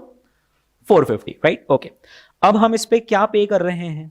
इंटरेस्ट, है ना, जो हमने सोर्सेज ऑफ फंड्स में डेट से पैसा रेस करा होगा ना। ओके, सपोज करो कि हमने 750 रुपीज रेस करे होंगे, सपोज ऐसे ही मन से ले लिया मैंने कुछ भी नंबर, 750 रुपए रेस करे होंगे, उस पर हमने कितना ब्याज दे दिया? 10%। कितने रुपीज हमने इंटरेस्ट पे कर दिया? 75। कितना बचा? अब इसे हम क्या कहेंगे? Earnings before taxes. ये जो अर्निंग्स बिफोर टैक्सेस है, ये देखकर भारत सरकार आ जाएगी हमारे पीछे, लाओ भाई पैसा, तुमने पैसा कमाया, पैसा निकालो, हमारा भी शेयरिंग है उसमें, राइट। हमने कहा ठीक है, टैक्स रेट बोलो कितना है? 40%। तो अब हम 375 का कितना परसेंट दे देंगे? 40%। या वेरीफाई करते जाना, नंबर्स की मेरी कोई गारंटी नहीं है, नंबर्स गलत भी हो सकते हैं। यानी ये आप प्लीज चेक कर लो कि 375 का 40% यही है क्या? आप चेक कर लो, है ना, यही है। ओके, तो 375 का 40% कितना है? 150। 150 हमने पे कर दिया, माइनस कर लिया आपने कैलकुलेटर से, कितना बचा? क्या कहेंगे इस 225 को? अर्निंग्स आफ्टर टैक्सेस, क्योंकि इन अर्निंग्स ने टैक्सेस का भी पेमेंट कर दिया और इंटरेस्ट तो पहले ही पे कर चुके थे। ये आ गया 225 अर्निंग्स आफ्टर टैक्सेस। हमने कहा चलो अभी जो 225 रुपीज आए हैं इससे इक्विटी को दे दें, लेकिन इतने में बीच में कौन आ गया? उसने कहा मेरा नाम ही क्या है? Preference, I should have a preference, give me my dividends. तो अब हम क्या करेंगे, प्रेफरेंस शेयर कैपिटल वालों को उनका डिविडेंड दे देंगे, राइट। कितने रुपीस दे दिया डिविडेंड, 25, राइट। हमने कहा ठीक है, अब आपका हिसाब किताब हो गया, यानी देखना किन किन का हिसाब किताब कर दिया। डेट वालों को उनका इंटरेस्ट दे दिया, प्रेफरेंस वालों को उनका डिविडेंड दे दिया, यस। अब जो बचा अमाउंट, खैर कितना बचा, 200 रुपीज, ये सिर्फ किसके लिए, इक्विटी के लिए। अब इस अमाउंट पर किसी और का कोई हक नहीं है, इसलिए पता है इस 200 को हम क्या बोलते हैं, ईएईएस। ईएईएस का फुल फॉर्म क्या है, earnings available to equity share holders, earnings available to equity share holders, right. मैं यहां पे लिख दूं इसका full form. So EAES is earnings available to equity share holders. अब ये वो अर्निंग है जो कि अवेलेबल है किसके लिए, इक्विटी शेयर होल्डर्स के लिए, ओके। हाँ जी, अगर हम इस earnings available to equity share holders को ना डिवाइड कर देंगे, किससे डिवाइड कर देंगे, नंबर ऑफ शेयर्स, क्योंकि क्या ये अर्निंग्स किसी एक शेयर होल्डर की या सबकी है, सबकी है। तो हम जब कितने नंबर ऑफ शेयर्स है उससे डिवाइड कर देंगे, तो अब जो हमें मिलेगा वो क्या कहलाएगा, earnings per share, because we divided total earnings by number of share, so we got earnings per share, right. तो ये हो गया अर्निंग्स पर शेयर, प्रति शेयर कितने रुपए, 5 रुपए। मान लो कि इस कंपनी के मेरे पास 10 शेयर रखे हुए, तो मेरे हर एक शेयर पर इस कंपनी ने कितने रुपए कमाए हैं, 5 रुपीज कमाए, हर एक शेयर पर 5 रुपीज कमाए। मेरे पास कितने शेयर रखे हुए, 10 शेयर्स, राइट, ओके। मैंने कहा कंपनी कुछ तो डिविडेंड दो, कंपनी ने कहा ठीक है ले जाओ 2 रुपीज का डिविडेंड ले जाओ। हमने कहा आपने कमाए तो हमारे नाम पर 5 है, उन्होंने कहा 1 मिनट पर कंपनी फ्यूचर में चलानी भी है कि नहीं, मैंने कहा चलानी है, प्रोग्रेस भी करनी। तो उन्होंने कहा फिर थोड़ा पैसा तो हमें रखना पड़ेगा ना, ताकि हम फ्यूचर के प्रोजेक्ट्स में उसको डिप्लॉय कर सके। मैंने कहा ओके, कम 5 रुपीज आपने मेरे नाम से कमाए, उसमें से मुझे कितना डिविडेंड दे दिया, 2 रुपीज, राइट। तो डीपीएस का फुल फॉर्म क्या हुआ, डिविडेंड पर शेयर, 2 रुपीज। बचा कितना, इसे हम क्या कहते हैं, retained earnings per share. Is that clear, okay. क्या दोस्तों आपको ये इनकम स्टेटमेंट का फॉर्मेट क्लियर है, ओके। तो आप प्लीज मेरे साथ इनकम स्टेटमेंट का फॉर्मेट बिना देखे, है ना, मैंने स्क्रीन से इसलिए गायब कर दिया, शुरू से लेकर आखिरी तक मुझे इनकम स्टेटमेंट का फॉर्मेट बताइए। Sales less variable cost gives you contribution, less fix cost gives you EBIT, नहीं प्रॉफिट नहीं, कॉस्टिंग से बाहर आ जाओ, अब हम FM में आ चुके हैं, राइट। यहाँ पे ऐसा नहीं होगा, यहाँ पे EBIT बोलना पड़ेगा। EBIT minus interest gives you EBT, minus tax gives you EAT gives you EAT, हाँ EAT माइनस प्रेफरेंस डिविडेंड, हाँ gives you EAES।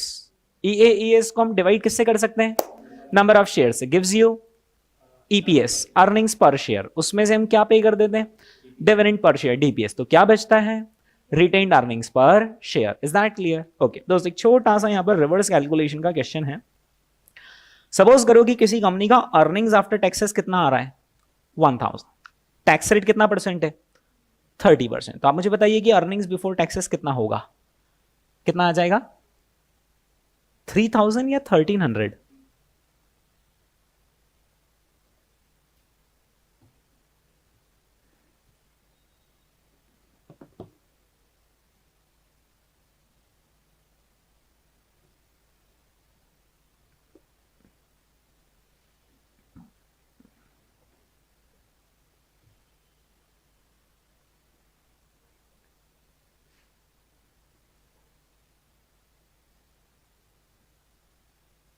कितना आ रहा है आंसर,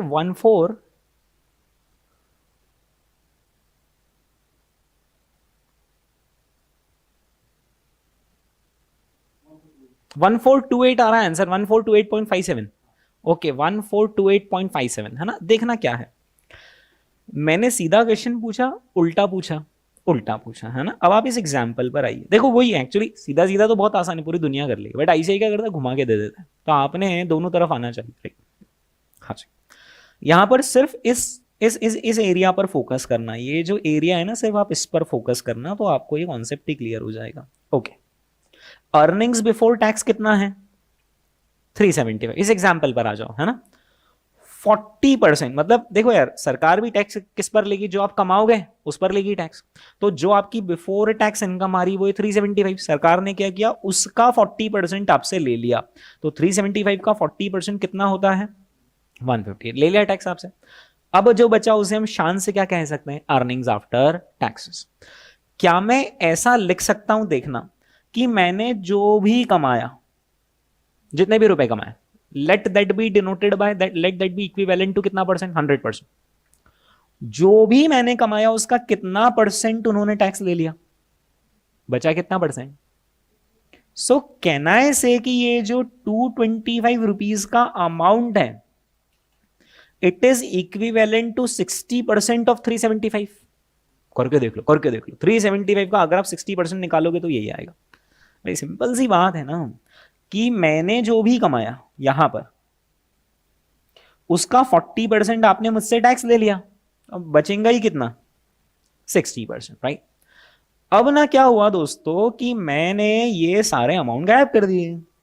अब मैंने आपसे पूछा कि अगर मेरा अर्निंग्स आफ्टर टैक्सेस 225 है और मेरा टैक्स रेट 40% है, तो बताओ मेरा अर्निंग्स बिफोर टैक्स कितना। तो आप क्या बोलोगे, सर टैक्स रेट अगर 40% है तो 100 में से 40 ले गई सरकार, बचा कितना आपके पास, 60%। यानी जो भी आप बोल रहे हो this amount is equivalent to कितना परसेंट, 60%। तो फिर 100% अमाउंट कितना, 7वीं 8वीं, क्रॉस मल्टीप्लीकेशन, यूनिटरी मेथड, चूंकि जमाएंगे, राइट। यानी हम क्या बोलेंगे, since 60% amount is equal to कितना, देयरफॉर 100% आखिर कितना, है ना। आ रहा है क्या आपका सेम आंसर आ गया क्या, ये जो यहां पर लिखा हुआ है 375 आ गया। Yes, now let's come back to reverse calculation example. हाँ, आराम से सोचो, ये देखो कि यहां पर अर्निंग्स बिफोर टैक्सेस होगा कुछ, आई डोंट नो कितना अमाउंट है बट होगा यार कुछ, माइनस उसमें से क्या होता है, टैक्स, कितना परसेंट है टैक्स, 30%। कुछ अमाउंट यहां माइनस होगा, होगा। अर्निंग्स आफ्टर टैक्स कितना है, 1000। हाँ जी, कैसे करेंगे इसे सॉल्व, हम बोलेंगे कि let the earnings before tax be 30%, उसमें से टैक्स गया, कितना बचा, 1000 कितने के बराबर है, तो बताइए आंसर कितना आता है, 1428.57 इज द करेक्ट आंसर। आप चाहो तो वेरीफाई भी कर सकते हो, कर भी लिया होगा। कैसे वेरीफाई कर लोगे, 1428.57 में से 30% माइनस कर दो, कितना बचेगा वापस, 1000। टैली भी होता है, इज दैट क्लियर, ओके। इसको लिखकर कैसे करते हैं ना एग्जाम में, इसको ऐसा लिखकर करते हैं, that earnings before tax is equal to earnings after tax divided by कितना परसेंट, डिवाइडेड बाय कितना परसेंट, 70%। लेकिन स्टाइल मारना एग्जाम, 70% मत लिखना, कैसे करो, डिवाइडेड बाय 1 माइनस टी, बात तो एक ही है। तो ये आईसीए वाले नहीं ऐसा सारे स्टाइल मारते, 1 माइनस पॉइंट, ये देखा आपने, हाँ कितना आ रहा है, 1000 divided by 0.7 will give you the same answer, is that clear. इसको कैसे करते हैं, अर्निंग्स आफ्टर टैक्सेस को किससे डिवाइड कर देते हैं, 1 माइनस टी से डिवाइड कर देते हैं, इज दैट क्लियर, ठीक है। चलिए दोस्तों, ये हमने सीखा किसके बारे में, इनकम स्टेटमेंट के बारे में, सीधा भी सीखा और उल्टा भी सीखा, भी उल्टा और ज्यादा प्रैक्टिस में सीखेंगे। यानी मैं क्या करूंगा ना, आपको एक ऐसा क्वेश्चन दूंगा जिसमें मैं आपको डिविडेंड दे दूंगा, थोड़ा बहुत कुछ और इन्फॉर्मेशन दे दूंगा और आपसे पूछूंगा बताओ बच्चों की सेल्स कितना, नीचे से ऊपर बनाना, इज दैट, जो बंदा नीचे से ऊपर तक बना लेगा तो उसको तो इनकम स्टेटमेंट पूरा ही 360 डिग्री आ जाएगा, राइट। ऐसे क्वेश्चन करेंगे आगे। चलिए दोस्तों, अब 3 टर्मिनोलॉजीज होती है, कौन सी 3 टर्मिनोलॉजीज में, इसके फॉर्मूले छुपा देता हूं, 3 टर्मिनोलॉजीज हम पहले पढ़ते हैं। क्या है वो टर्मिनोलॉजी, सबसे पहला है डिविडेंड परसेंट, फिर क्या है डिविडेंड पे आउट रेशियो, और फिर क्या है डिविडेंड यील्ड परसेंटेज। हाँ, एग्जाम में क्वेश्चन आया और उन्होंने डिविडेंड परसेंट लिखा, या उन्होंने डिविडेंड पे आउट रेशियो लिखा, या उन्होंने डिविडेंड यील्ड परसेंट लिखा, तो हमको तो मालूम होना चाहिए ना भाई क्या डिफरेंस है इनमें, इज दैट क्लियर। चलिए, तो हम समझते हैं dividend percent, dividend pay out ratio और डिविडेंड यील्ड परसेंटेज में आखिर क्या डिफरेंस है, ठीक है। अंबानी जी आए, उन्होंने एजीएम एनुअल जनरल मीटिंग करी और उसमें उन्होंने बताया कि हमारी कंपनी 40% डिविडेंड दे रही, कितना परसेंट डिविडेंड, 40% डिविडेंड दे रही। ऐसे होते हैं ना announcement, this company in this year is declaring 40% dividend, right. एक जो शेयर होल्डर था, अपन भी एनुअल जनरल मीटिंग में बैठे हुए थे, एक शेयर होल्डर अपने पास बैठा हुआ था, वो एकदम खुशी के मारे झूम उठा और 40% डिविडेंड, मैंने अभी तो खरीदा रिलायंस का शेयर 2000 रुपए में, 2000 रुपीज में मैंने रिलायंस का शेयर खरीदा। अंबानी जी देख कभी बोले अपन सबके सामने कितना परसेंट डिविडेंड, 40% डिविडेंड, 800 रुपए आ जाएंगे। भाई बैठ जा, पहले तो तू बैठ जा, नहीं तेरे को आगे बुला लेंगे अंबानी जी। वो जो परसेंट होता है ना डिविडेंड परसेंट, वो फेस वैल्यू पे होता है, मार्केट प्राइस पे नहीं होता। उसने हमारी तरफ देखा, ये क्या भाई, हमने कहा देख फेस वैल्यू अलग चीज है शेयर की, और शेयर का मार्केट प्राइस अलग चीज है। मार्केट प्राइस वो है जिस पे तूने शेयर खरीदा, फेस वैल्यू वो है जिस पर कंपनी ने शेयर उस वक्त शेयर इशू किया था कि हमारे कंपनी के शेयर्स की फेस वैल्यू इतनी है ना। हमने कहा फेस वैल्यू सिर्फ दिखाने की होती है, दिखाने की होती है। बाकी तेरे को अगर शेयर खरीदना है तो फेस वैल्यू पर मिलेगा, वो तो गया जमाना, गया जमाना। आज तेरे को शेयर खरीदना है कितने पे मिलेगा, मार्केट प्राइस, मार्केट प्राइस में, है ना। ओके, पर जब सामने वाला बंदा बोलेगा ना कि कंपनी इज डिक्लेयरिंग 40% डिविडेंड, तो वो तो अपनी फेस वैल्यू पर बोलेगा। जैसे आज आप अपने आप को अंबानी जी की जगह रखो ना, आपने अगर 10 रुपीज पर शेयर दिया है तो आप तो वहीं से चालू करोगे कि हमने तो आपसे कितने लिए थे, हाँ तो हमने तो उसका 40% दिया है अब आपको। अब वो शेयर बाजार में, मार्केट में प्राइस उसका रोज ही चेंज होता है, हमें उससे क्या लेना देना, राइट। तो कंपनी जब भी आती है और डिक्लेयर करती है डिविडेंड, तो वो हमेशा डिविडेंड परसेंट बोलती है कि हम 40% डिविडेंड दे रहे हैं, और वो डिविडेंड किस पर अप्लाई होता है, फेस वैल्यू पर, राइट। तो डिविडेंड परसेंट कभी भी एग्जाम में क्वेश्चन में दिया हो कि कंपनी का 30% डिविडेंड है, तो किस पे अप्लाई करना, फेस वैल्यू पर। इज दैट क्लियर, इसको समझ में आ गया, राइट। इसने कहा ठीक है, अब अंबानी जी तो उनकी जगह पर सही है कि उन्होंने तो 10 रुपीज की फेस वैल्यू का ही शेयर दिया, तो वो तो उसका 40% दे रहे हैं, 4 रुपीज डिविडेंड दे रहे हैं। मेरा क्या, तो हमने कहा देख तेरा क्या वो बताते हैं, आ जाओ। कितने में खरीदा था शेयर, 2000 में, 2000 रुपए में खरीदा था। तुझे कितने रुपए मिलेंगे डिविडेंड, 4 रुपए। तो तूने 2000 रुपए लगाए, 2000 रुपीज आपने इन्वेस्टमेंट किया, और उस पर आपने कितना कमाया, 4।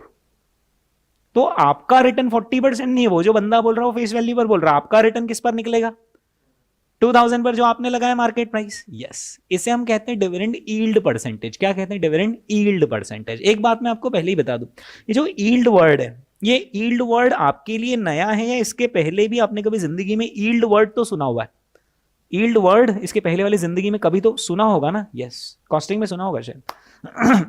कॉस्टिंग में यील्ड का मतलब अलग होता है, एफएम में यील्ड का मतलब अलग होता है। कॉस्टिंग में यील्ड का मतलब होता है कितना आउटपुट, कि इनपुट डाला और 80% यील्ड मिली, मतलब आप समझ गए 100 किलो इनपुट डाला तो 80 केजीज आउटपुट मिला है ना। कॉस्टिंग में यील्ड का मतलब क्या होता है, कितना आउटपुट जनरेट हुआ, राइट। एफएम में यील्ड का मतलब होता है कितना रिटर्न जनरेट हुआ। Is that clear, okay.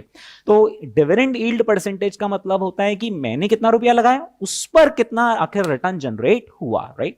तो दोस्तों हमारे एग्जाम्पल में डिविडेंड यील्ड कितना आएगा, जरा प्लीज मुझे कैलकुलेटर पे सॉल्व करके बताइए कितना आएगा हमारे एग्जाम्पल में यील्ड।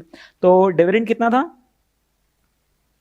4 रुपीज था ना डिविडेंड, और बंदे ने कितना लगाया था, 2000। कितना आ रहा है, 0.002 आ रहा है, बस इसको इंटू 100 कर लेंगे, कितना आता है, 0.20%, right. 0.20% is the dividend yield के जो 2000 रुपए लगा उस पर 0.20% हमें डिविडेंड यील्ड मिला, राइट। एफएम में यील्ड का मतलब होता है रिटर्न, डिविडेंड के फॉर्म में कितना रिटर्न मिला, 0.20% रिटर्न मिला। Is that clear, okay. There is one more thing which is called as what, dividend pay out ratio. Basically दोस्तों ये जो एग्जांपल मैंने इनकम स्टेटमेंट का आपके सामने लिया था, इसमें कंपनी ने कमाया कितना रुपया था, है ना, पर कंपनी ने डिविडेंड पे कितना करा, रुपीस, 2 रुपीस। यानी जो कमाया उसका कितना प्रतिशत पे आउट कर दिया, है ना। 5 कमाया उसमें से कितना पे आउट कर दिया, मतलब कितना परसेंटेज पे आउट कर दिया, 40%। 5 रुपए का नोट है उसमें से हमने 2 रुपए निकाल के दे दिए, मतलब कितना परसेंट पे आउट कर दिया, 40%, राइट। तो डिविडेंड पे आउट रेशियो में हम क्या करते हैं, डीपीएस अपॉन ईपीएस की, हाँ जितना भी अर्निंग कमाया उसमें से आखिर कितना हमने पे आउट कर दिया। Is that clear, okay. तो दोस्तों ये रहे वो 3 रेशियोज, प्लीज इस पर एक बार गौर फरमाइए। डिविडेंड परसेंट का फॉर्मूला क्या होता है, dividend per share upon face value. Suppose करो कि शेयर की फेस वैल्यू है 100 रुपीज और कंपनी ने 2 रुपीज का डिविडेंड दिया। अच्छा 2 रुपीज का डिविडेंड तो 2 रुपीज ही रहेगा, यस। लेकिन अगर आप उस डिविडेंड को फेस वैल्यू से डिवाइड करेंगे तो वो क्या दे देगा आपको, डिविडेंड परसेंट, है ना। ये 2/100 लिखा हुआ है, लेकिन जब आप कैलकुलेटर में 2/100 करोगे तो आंसर 2% नहीं आएगा, 2/100 आता है 0.02, पर वो डेसिमल में होता है, उसको इंटू 100 करना पड़ता है, तो आंसर परसेंट में कन्वर्ट होता है। Is that clear, okay. हाँ जी, 2 रुपीज का डिविडेंड दिया और कमाया कितना, 5, यानी कितना परसेंट पे आउट कर दिया, 40%, राइट, ओके। 2 रुपीज डिविडेंड मिला पर मार्केट प्राइस कितनी है, सपोज 500, तो कितना परसेंट यील्ड आई, सिर्फ 0.40%। 2/500 करना और फिर इंटू 100 कर देना, ताकि आप आंसर को डेसिमल की जगह परसेंटेज में लिख पाओ। Is that clear, okay. तो क्या आपको ये तीनों फॉर्मूलाज क्लियर है, ओके, तो आप एक काम कीजिए, मुझे बता दीजिए 3 फॉर्मूलाज में तीनों के नाम क्या है। सबसे पहला है डिविडेंड परसेंट, फिर है डिविडेंड पे आउट रेशियो, और फिर है डिविडेंड यील्ड परसेंटेज। अच्छा, डिविडेंड परसेंट, अच्छा तीनों में न्यूमरेटर में क्या है? DPS, dividend per share. Okay, denominator मुझे बताना, डिविडेंड परसेंट का डिनोमिनेटर क्या है? फेस वैल्यू, है ना। डिविडेंड परसेंट का डिनोमिनेटर होता है फेस वैल्यू, बिल्कुल सही बोल रहे हो। डिविडेंड पे आउट रेशियो का डिनोमिनेटर क्या होता है? ईपीएस, है ना। डिविडेंड पे आउट रेशियो, पे आउट का मतलब होता है कितना पे आउट क्या रहा, तो मैं पे आउट किस में से करूंगा भाई? जो कमाऊंगा उसमें से ही तो पे आउट करूंगा। कमाऊंगा को किससे डिनोट करते हैं? ईपीएस से, राइट। तो डिविडेंड पे आउट रेशियो का बेस क्या होता है? Denominator EPS. और डिविडेंड यील्ड परसेंटेज का बेस क्या होता है? Denominator market price. Yield percentage क्या बताता है? Return, exactly. अच्छा, एक बात बताना मुझे कि कंपनी का मैनेजमेंट डिविडेंड परसेंट बोलता है, लेकिन इन्वेस्टर डिविडेंड परसेंट पे ज्यादा फोकस करता है, या इन्वेस्टर तो डिविडेंड यील्ड परसेंट पे फोकस करता है? जैसे आज मैं रिलायंस का शेयर खरीदा हूं, मुझे क्या रहा 40% तो आईटी, मैंने कितना पैसा लगाया और उस पर मुझे कितना आया, तो इन्वेस्टर इस पे फोकस करता है। लेकिन कंपनी बोलती है इससे हमें क्या लेना देना, हमने तो जो आपसे लिया हम उस पर आपको इतना दे रहे हैं। Is that clear? ओके दोस्तों, इसके बाद एक रेशियो होता है पीवी रेशियो। अगर आपने कॉस्टिंग पढ़ रखा है आपको आता ही होगा, right. PV ratio is also known as, A का फुल फॉर्म है ऑल्सो नोन एज, है ना, also known as contribution ratio. जैसे फॉर एग्जाम्पल 2 मिनट के लिए भूल जाओ कि हम एफएम पढ़ रहे हैं, सपोज करो कि हम कॉस्टिंग पढ़ रहे हैं, तो प्रॉफिट कितना हो गया? 450। अब अगर मैं यहां पर आपसे नेट प्रॉफिट रेशियो पूछूं, और सपोज करो कि इसके नीचे कुछ है ही नहीं, है ना, यही हमारा नेट प्रॉफिट है, तो नेट प्रॉफिट रेशियो कितना आया इस एग्जांपल में? आप तो वो बता दो। 45%। नेट प्रॉफिट रेशियो कैसे निकलता है? Net profit divided by sales, 450 divided by 1000। Is that clear? आ गया 45% आ गया नेट प्रॉफिट रेशियो। चलो, अब मैं आपसे पूछता हूं कि कंट्रीब्यूशन रेशियो बताओ, तो आप फॉर्मूला क्या लिखोगे? है ना, कंट्रीब्यूशन रेशियो का फॉर्मूला क्या लिखोगे? Contribution divided by sales. कितना परसेंट आता है contribution ratio? 60%। Is that clear? तो कंट्रीब्यूशन रेशियो का एक और नाम क्या होता है? PV ratio, right, profit volume ratio, है ना। इसका नाम ऐसा क्यों रखा प्रॉफिट वॉल्यूम रेशियो? क्योंकि प्रॉफिट तो ये भी है, प्रॉफिट तो ये भी है, और ये जो कंट्रीब्यूशन है ना, ये भी एक तरीके से प्रॉफिट ही है बिफोर फिक्स कॉस्ट, है ना। बट ये वो प्रॉफिट है जो वॉल्यूम के साथ साथ बढ़ता है और वॉल्यूम के साथ साथ कम होता है ना। वॉल्यूम डबल तो ये भी डबल, और वॉल्यूम आधा तो ये भी आधा, इसलिए ये वो प्रॉफिट है जो वॉल्यूम के साथ अप एंड डाउन होता है, इसलिए इसका नाम क्या पड़ गया? Profit volume ratio. Is that clear?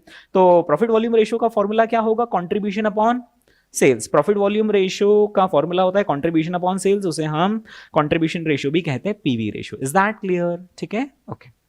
चलिए दोस्तों, अब इसके बाद हमें एक और चीज पढ़नी है, that is called as what? Break even point. इसमें मोस्टली जो बेसिक्स आ रहे हैं वो वहां से आ रहे हैं, ग्रुप 1 के कॉस्टिंग्स आ रहे हैं। बट प्रॉब्लम मेरे साथ ये है कि एफएम का जो मैं आपको पहला ही चैप्टर पढ़ाने वाला हूँ ना, उसके अंदर ये सब यूज होने वाले हैं। पीवी रेशियो यूज हो जाएगा, डिविडेंड परसेंट यूज हो जाएगा, फिर आपका ब्रेक इवन पॉइंट यूज हो जाएगा, या आपने मार्जिन ऑफ सेफ्टी भी वहां पर पढ़ रखा होगा ना, तो वो सब यूज हो जाएगा, राइट। ओके हाँ जी, ब्रेक इवन पॉइंट के बारे में हम यहाँ पर समझ रहे हैं।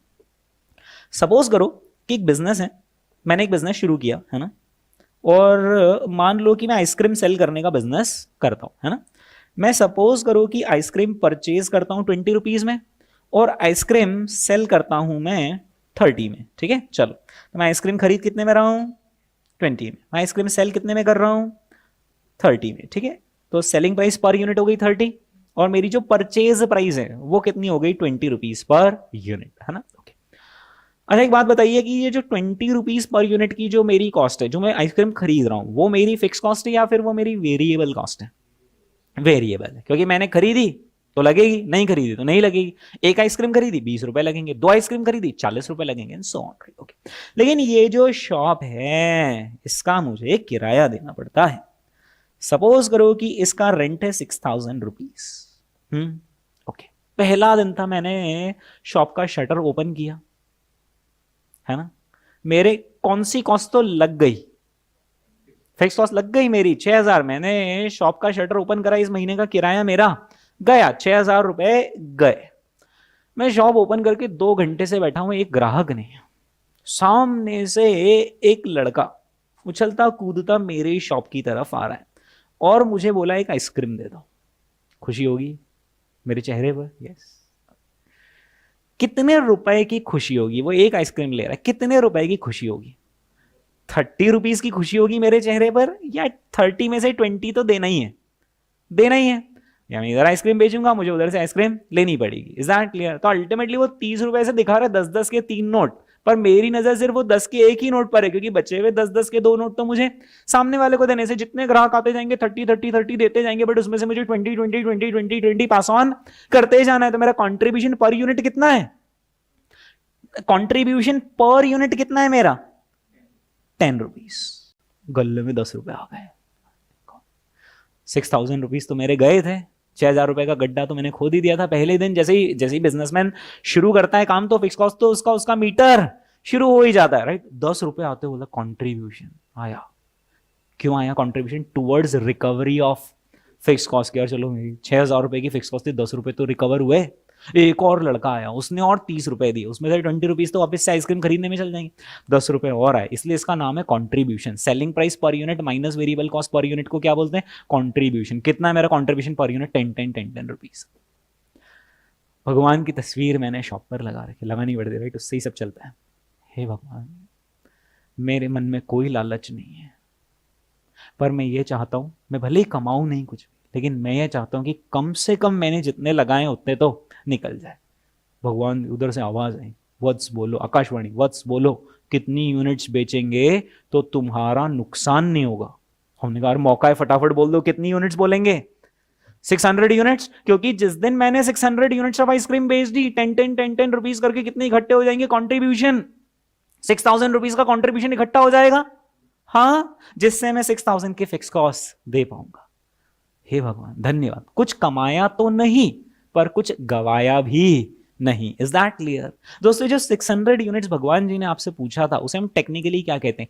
Break even point. कि कब आप ब्रेक इवन कर जाओगे, यानी आपका प्रॉफिट तो नहीं होगा बट लॉस भी नहीं होगा। एक बिजनेसमैन जब भी नया बिजनेस शुरू करता है, क्या कैलकुलेट करता है?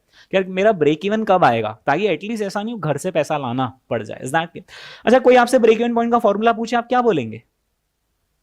फॉर्मूला बोल दो, बना दो फॉर्मूला। ब्रेक इवन पॉइंट का फॉर्मूला क्या बनाओगे? Fix cost divided by contribution per unit. It will give you the number of units to break even, 600 units. Yes. Is that clear? Okay. दोस्तों, break even point is a level of sales at which there is no profit, no loss. In other words, contribution is just sufficient to recover the fixed cost. Is that clear? Okay. हाँ जी, तो suppose करो कि ये question है आपके सामने, है ना? तो यहां पर सेलिंग प्राइस 1000, वेरिएबल कॉस्ट कितनी है, यानी कॉन्ट्रीब्यूशन कितना आया? ओके, फिक्स कॉस्ट कितनी है? तो मुझे बताइए यहां पर ब्रेक इवन पॉइंट कितना आता है? कितनी यूनिट्स आता है यहां पर break even point? 50 units. Is that clear? 50 units is my break even point. जिस दिन मैंने 50 यूनिट बेच दी ना, समझो गंगा जी नहाए, नुकसान कुछ भी नहीं हुआ। प्रॉफिट तो ठीक है, आगे की बात है। पहले बिजनेसमैन कोई भी बिजनेस शुरू करता है, क्या बोलता है? नुकसान नहीं होना मांगता है, राइट? उसके बाद प्रॉफिट जो हो किस्मत में लिखा होगा हो जाएगा। So 50 units is the break even point. ये देखिए दोस्तों, 50 यूनिट्स आ रहा है यहां पर आंसर। ओके, अब भगवान जी ने आपसे एक और चीज पूछ ली, बेटा यूनिट्स मत बोल, तू तो मुझे बता कितने रुपए तेरे गल्ले में आना चाहिए, सेल्स। हमने कहा भगवान जी, वो तो बहुत आसान, 50 यूनिट्स हम आपको बोल रहे थे, अब आप यूनिट्स में बात नहीं कर रहे हैं, आप रुपए में बात कर रहे हैं। तो हर एक यूनिट पर मुझे इस एग्जाम्पल में कितने रुपए मिल रहे हैं? 1000। हे भगवान, कितने रुपए का सेल करवा दो, बस कितने रुपए की बिक्री हो जाए? 50,000, 50,000 की बिक्री हो जाए। उन्होंने कहा ठीक, 50,000 का तेरा इस महीने सेल हो जाएगा। तो 50,000 रुपीज भी क्या हुआ? ब्रेक इवन पॉइंट हुआ। पर यूनिट्स में हुआ या रुपीज में हुआ? रुपीज में हुआ। Is that clear? तो अगर हमें break even point in value calculate करना, रुपीज में, भगवान जी ने कहा यूनिट्स नहीं, तुम आइसक्रीम वाले हो, कल को कोई और होगा, यूनिट्स नहीं, रुपया बोलो, रुपये, एक यूनिट चलती है उधर, राइट? रुपए बोलो कितने रुपए का सेल्स करवाना है, तो हम क्या बोलेंगे? भगवान जी 50,000 रुपीज का सेल्स करवा दीजिए। तो ये मेरा ब्रेक इवन पॉइंट कैसे आ गया? वैल्यू में, रुपीज में, राइट? ओके। जैसे रिलायंस जियो में अंबानी जी ने आपसे पूछा, मिस्टर जी कितने रुपए के टोटल रिचार्ज होने चाहिए ताकि हम ब्रेक इवन कर जाएं? तो हम उनको यूनिट्स नहीं बोलेंगे, क्या बोलेंगे? रुपीज। कि अंबानी जी इतने 1000 करोड़ के अपने रिचार्ज हो गए ना, खर्चे वर्चे सब निकल जाएंगे, राइट? ओके। अगर यही break even point in rupees आपको निकालना है, तो एक और फॉर्मूला है, and that is what? Fix cost upon PV ratio ना। यहां पर थोड़ा सा फोकस कीजिए। सपोज कि हमारा जो सेलिंग प्राइस है, let that be equal to 100%, तो वेरिएबल कॉस्ट कितना परसेंट हो गई उसका 30%, तो कंट्रीब्यूशन रेशियो कितना हो गया 70%। Is that clear? ओके। अच्छा, जो कंट्रीब्यूशन आता है, जो टोटल कंट्रीब्यूशन आता है उसमें से फिक्स कॉस्ट माइनस करते हैं तो प्रॉफिट आ जाता है, या ईबीआईटी बोल लो, है ना? ओके। तो अब आखिर आपको टोटल कंट्रीब्यूशन, गहरा सवाल पूछ रहा हूं, जवाब चाहिए, आखिर आपको टोटल कंट्रीब्यूशन कितना चाहिए ताकि आपकी ये फिक्स कॉस्ट रिकवर हो जाए और ये जीरो आ जाए? The answer is 35,000। सर 35,000 की फिक्स कॉस्ट रिकवर करनी तो कंट्रीब्यूशन टोटल में कितना चाहिए? 35,000 चाहिए। Is that clear? ओके। अब यहां 35,000 चाहिए कंट्रीब्यूशन, तो ऊपर सेल्स आखिर टोटल में कितना चाहिए? 50,000। कैसे निकाल सकते हैं? 35,000 डिवाइडेड बाय 70%, क्योंकि 70% अगर 35,000 के बराबर है तो 100% कितने के बराबर? एग्जैक्टली। तो इसलिए टेक्निकली उसका फॉर्मूला क्या बना? Fix cost upon PV ratio, क्योंकि फिक्स कॉस्ट के बराबर ही हमें कंट्रीब्यूशन चाहिए और उतने कंट्रीब्यूशन के लिए फिर सेल्स कितना चाहिए ताकि आपका ब्रेक इवन हो जाए, राइट? तो दोस्तों अगर हमें break even point in value निकालना हो तो एक और फॉर्मूला क्या है? Fix cost upon PV ratio. Is that clear? 35,000 upon 70% gives you 50,000 answer, right? यानी ब्रेक इवन पॉइंट वैल्यू में निकालना हो तो दो रास्ते मुझे नजर आ रहे हैं। कौन से दो रास्ते? पहला तो कि मैं यूनिट्स में निकाल लूं और फिर उसको कन्वर्ट कर दूं किसमें? रुपीस में, और या फिर सीधे ही मैं क्या कर लूं? Fix cost upon PV ratio. Is that clear? ये बातें आ रही हैं कि आपको कुछ समझ में? ओके दोस्तों, इसके बाद एक और कॉन्सेप्ट है, that is called as what? Margin of safety, right? एक इंसान था भयंकर पेसिमिस्टिक था वो। मतलब क्या होता था कि दुनिया में कुछ भी हो जाए ना, उसको लगता था बस दुनिया खत्म ही है। अब देख खत्म, रशिया यूक्रेन का वॉर हुआ, रशिया अभी एक न्यूक्लियर बॉम्ब गिराएगा, उससे वर्ल्ड वॉर 3 छिड़ जाएगा, अमेरिका यूरोपियन कंट्रीज आ जाएंगी, फिर इंडिया चाइना भी जुड़ जाएंगे और वर्ल्ड वॉर 3 आ जाएगा और सबके पास न्यूक्लियर बॉम्ब। देखना भी ये दुनिया जाने वाली। इतना मतलब थोड़ा सा ही कुछ हुआ कि वो एकदम इतना नेगेटिव सोचने लगता है। उसने कहीं पेपर में न्यूज पढ़ ली कि बाजार में मंदी है, बाजार में मंदी है, और वो दौड़ा दौड़ा हमारे पास, भाई तू गया दुकानदारी सब तू बंद कर, गया सब, देखना धंधा मंदा हो जाएगा, कोई तेरा आइसक्रीम खरीदने कुछ नहीं आएगा, तेरा सब खर्चा बिर्चा जो जाएगा सब जेब से जाएगा। हमको पहले से ही मालूम था बंदा बहुत नेगेटिव। हमने कहा ठीक ठीक, पर हमने कहा यार बात तो सही, मंदी तो छाने वाली है भाई। हमने कहा यार बॉस अभी अपन कितनी यूनिट सेल करते हैं? 80 यूनिट्स। वो जो मैंने प्रैक्टिस क्वेश्चन दिया था उसमें हमारा ब्रेक इवन कितना था? 50 यूनिट्स। यानी देखना अभी आप किन ऊंचाइयों पर बैठे हुए हो। अभी आप यहां पर बैठे हुए हो, कितनी यूनिट का सेल कर रहे हो? 80 यूनिट्स का सेल कर रहे हो। मान लो 80 की जगह 79 यूनिट्स बिकी, क्या आप लॉस में आ जाओगे या प्रॉफिट ही कम होगा? प्रॉफिट कम होता है तो बिजनेसमैन को चलता है। मेन सिद्धांत क्या होता है? बिजनेस कब तक टिका रहता है? जब तक वो लॉस में नहीं जाता, बाकी प्रॉफिट कम ज्यादा होता रहता है, बड़ी बड़ी कंपनियों का होता है ना? ओके। 80 की जगह 79 यूनिट्स हुआ, क्या आप लॉस में होंगे? 78 यूनिट्स में लॉस में होंगे? नहीं। 80 से गिर गिर कर अगर आपका 50 यूनिट्स भी सेल हुआ, आप लॉस में नहीं होंगे। तो आप क्या सोचोगे? यार मंदी आने वाली, 80 यूनिट से अगर मैं गिर जाऊं, कितनी यूनिट्स तक गिरने की ताकत रखता हूं मैं? कितनी यूनिट्स तक गिरने की ताकत रखता हूं? मतलब 80 से 50 तक गिरने की ताकत रखता हूं, यानी कितनी यूनिट्स गिर सकता हूं मैं? 30 यूनिट्स तक भी अगर मेरा सेल गिर जाए, आई एम ओके। यानी मेरा मार्जिन ऑफ सेफ्टी कितना यूनिट्स है? 30 units is my margin of safety. My total sales is 80 units. Out of that 50 units are required to break even, और ब्रेक इवन के ऊपर मैं कितना यूनिट्स बेच रहा है? ब्रेक इवन पॉइंट के ऊपर मैं 30 यूनिट्स बेच रहा हूं। खतरे का निशान है 50 यूनिट्स, उससे मैं कितने ऊपर हूं? खतरे के निशान से मैं 30 यूनिट्स ऊपर हूं। तो 30 यूनिट्स क्या हो गया? मेरा margin of safety units. Is that clear? क्या एक बिजनेसमैन मार्जिन ऑफ सेफ्टी देखता होगा? अच्छे वक्त में या बुरे वक्त में? बुरे वक्त आगे आने का जब अंदेशा होता है तो हर कोई क्या देखता है? मैं कितना ऊपर है। जैसे बाढ़ आती है तो इंसान क्या देखता है कि मैं खतरे के निशान से कितना, मेरे पास मार्जिन ऑफ सेफ्टी आखिर कितना है। पर इस बिजनेसमैन के पास मार्जिन ऑफ सेफ्टी कितनी यूनिट्स है?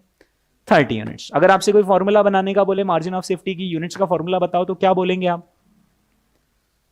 एक्चुअल सेल्स क्वांटिटी की, भाई अभी कितना सेल कर रहे हो, माइनस ब्रेक इवन की quantity, the difference over and about the break even is your margin of safety units. Is that clear? दोस्तों ये रहा यहां पर formula margin of safety in units का। Actual sales quantity minus break even sales quantity, 30 units is your margin of safety in units, है ना? अगर उसे रुपीज में बताना हो, कैसे बताना है? रुपीज में, कि कितने रुपए का मार्जिन ऑफ सेफ्टी, तो वो भी आसान है। अपना सेलिंग प्राइस कितना था उस प्रैक्टिस क्वेश्चन में? 1000 था, है ना? ओके, तो अभी आप कितने रुपए का सेल कर रहे हो? 80,000 रुपीज का सेल कर रहे हो। वैसे आपका ब्रेक इवन कितने रुपीज पर है? 50,000। यानी आपके पास मार्जिन ऑफ सेफ्टी कितने रुपीज का है? 30,000। तो अब अगर कोई आपसे फॉर्मूला पूछेगी margin of safety in value का फॉर्मूला बोलो, तो आप क्या बोलेंगे formula? Actual sales value minus break even sales value gives you margin of safety का वैल्यू। Is that clear? देखें दोस्तों क्या है formula, actual sales minus break even sales, दोनों रुपीज में लिखेंगे तो ये आ जाएगा मार्जिन ऑफ सेफ्टी। ठीक है, ओके। अगर कोई आपसे मार्जिन ऑफ सेफ्टी परसेंटेज में पूछ ले, क्या पूछ लिया? Margin of safety in percent, हाँ, तो उसका आंसर क्या होगा आप इस एग्जांपल में मुझे बताइए। मार्जिन ऑफ सेफ्टी हमारे पास कितना परसेंट का मार्जिन ऑफ सेफ्टी? इस एग्जाम्पल में हमारे पास कितना percent margin of safety? 60%। Yes, क्योंकि हम कितना यूनिट्स गिर सकते हैं? 30 यूनिट्स गिर सकते हैं, और हमारा ब्रेक इवन पॉइंट कितना है? 50। यानी हमारा मार्जिन ऑफ सेफ्टी का परसेंटेज कितना आया? 60%। अगर आप ऐसा सोचते हैं तो आप गलत है, आंसर 60% रॉन्ग है। एक मिनट, 60% बोला आपने आंसर, भगवान ने आपकी सुन ली। भगवान ने उसको कैसे सुना? अच्छा, ये 60% तक गिर सकता है, इसको चोट नहीं पहुंचेगी, गिराओ इसको, गिराओ 60% गिराओ। तो गिराएंगे कहां से? 80 से। तो जब इंसान यहां से 80 से गिरना शुरू होगा तो 80 का 60% तो ज्यादा नीचे आ जाएगा, हाँ, है ना? एक मिनट, जैसे अंबानी जी ने आपसे कॉल करके पूछा कि मिस्टर सी ये बताओ हमारे बिजनेस में मार्जिन ऑफ सेफ्टी कितना परसेंट है, मतलब सामने वाला बंदा क्या जानना चाह रहा है कि कितने से कितने परसेंटेज से हमारा सेल गिर जाए चलेगा। यस, तो एक बात ध्यान रखना, जब मार्जिन ऑफ सेफ्टी परसेंट में निकाला जाता है ना, तो बेस ब्रेक इवन पॉइंट को लेते हैं या फिर बेस एक्चुअल सेल क्वांटिटी को लेते हैं? एक्चुअल सेल क्वांटिटी, क्योंकि जब आप गिरोगे तो कहां से गिरोगे? जहां आप हो एक्चुअल सेल से गिरोगे। यस, तो आप मुझे बताइए ना कि मार्जिन ऑफ सेफ्टी परसेंट में अगर आपको निकालना है तो यहां पर आंसर कितना है उसका, कि मैं 30 गिर सकता हूं ऑन द बेस ऑफ 50 या on the base of 80? On the base of 80। कितना आता है मार्जिन ऑफ सेफ्टी का परसेंटेज? 37.5%। मतलब वो जो भी आया उसको इंटू 100 तो आप कर ही लेते होंगे, क्योंकि बिना इंटू 100 के आंसर डेसिमल में आता है, परसेंटेज में कन्वर्ट करने के लिए उसको इंटू 100 करते हैं, राइट? हाँ, तो अब अगर आपसे कोई फॉर्मूला बनाने का बोल दे तो आप क्या बोलेंगे? Formula margin of safety percentage का फॉर्मूला क्या होगा?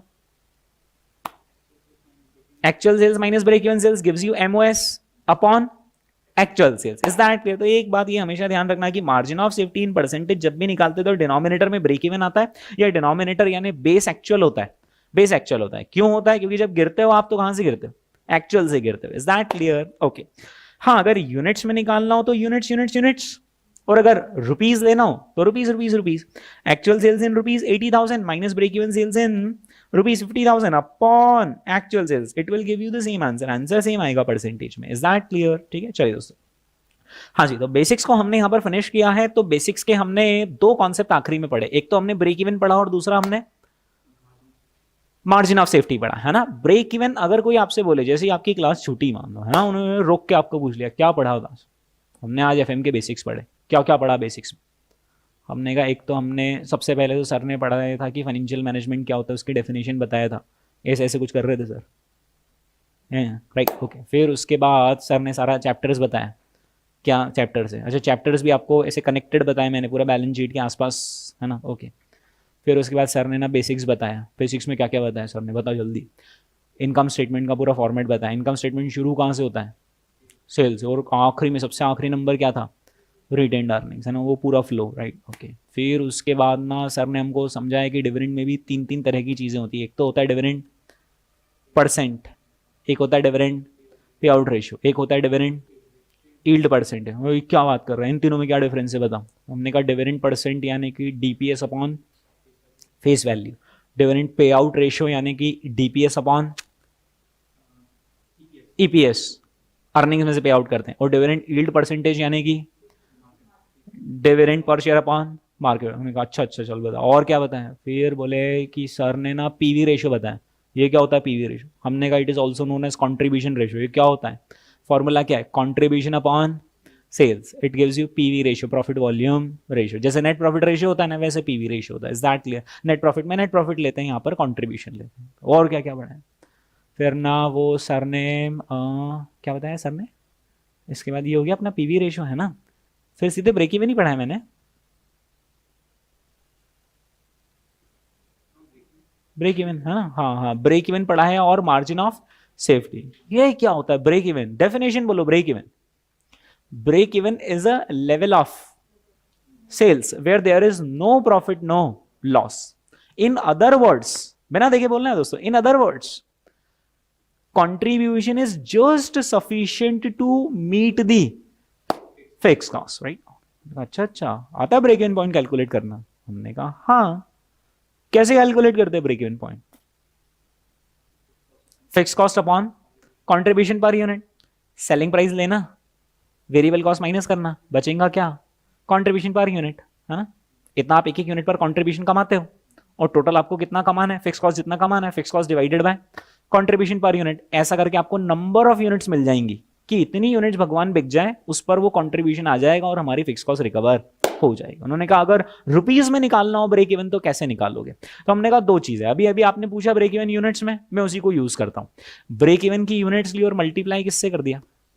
सेलिंग प्राइस से, है ना, पर यूनिट से। तो ये आ जाएगा ब्रेक इवन सेल्स। और मान लो कि सीधे ही निकालना है, तो फिर फॉर्मूला क्या है? Break even point in value का सीधा फॉर्मूला क्या है? Fix cost upon PV ratio. Is that clear? Fix cost upon PV ratio, है ना। ओके अच्छा। तो इंसान बस धंधा इसलिए करता है कि ब्रेक इवन तक कमाना है? नहीं, हमने कहा उससे भी ऊपर कमाता है। अच्छा। तो फिर और क्या सीखा है sir? Margin of safety. Margin of safety क्या होता है? Is a level of sales over and about the break even. Break even से ऊपर आप जितना भी बेचोगे ना, वो सब कहां जाता है? Margin of safety. अच्छा। तो मार्जिन ऑफ सेफ्टी मुझे पता करना हो मेरा बिजनेस में कितना है, तो कैसे पता करूंगा? Actual sales quantity minus break even quantity. Okay, ये तो यूनिट्स में निकला। अगर रुपीस में निकालना हो तो actual sales rupees minus break even sales के रुपीस। ओके अच्छा। अगर परसेंटेज में निकालना हो तो actual sales quantity minus break even quantity upon actual sales quantity. ये ध्यान रखना। उसका लॉजिक क्या है कि मार्जिन ऑफ सेफ्टी का परसेंट बताता है कि आप कितना परसेंट से गिर सकते हो, पर गिरते वक्त इंसान गिरेगा वहां से जहां बैठा हुआ है वो, तो एक्चुअल सेल्स से ही गिरेगा ना, कि यार मेरा 10% सेल्स डाउन हो जाए मुझे कोई फर्क नहीं पड़ता, राइट। ओके, रुपीस वाला फॉर्मूला बोल दो, actual sales rupees minus break even sales के रुपीस अपॉन एक्चुअल सेल्स के रुपीस। बात तो एक ही, परसेंटेज में आंसर वही आएगा, कितना? 37.5%। Is that clear? ओके दोस्तों, ये हमने यहाँ पर एफएम का पूरा इंट्रोडक्शन देखा, और एफएम के हमने ना बेसिक्स देख लिए, क्योंकि जो अगला चैप्टर में यहाँ पर शुरू करने वाला हूँ, कौन सा? लेवरेजेस, उसमें ये सारे बेसिक्स काम में आने वाले। इससे पहले कि हम ये लेवरेजेस चैप्टर शुरू करें, एक छोटा सा ब्रेक लेंगे। ओके।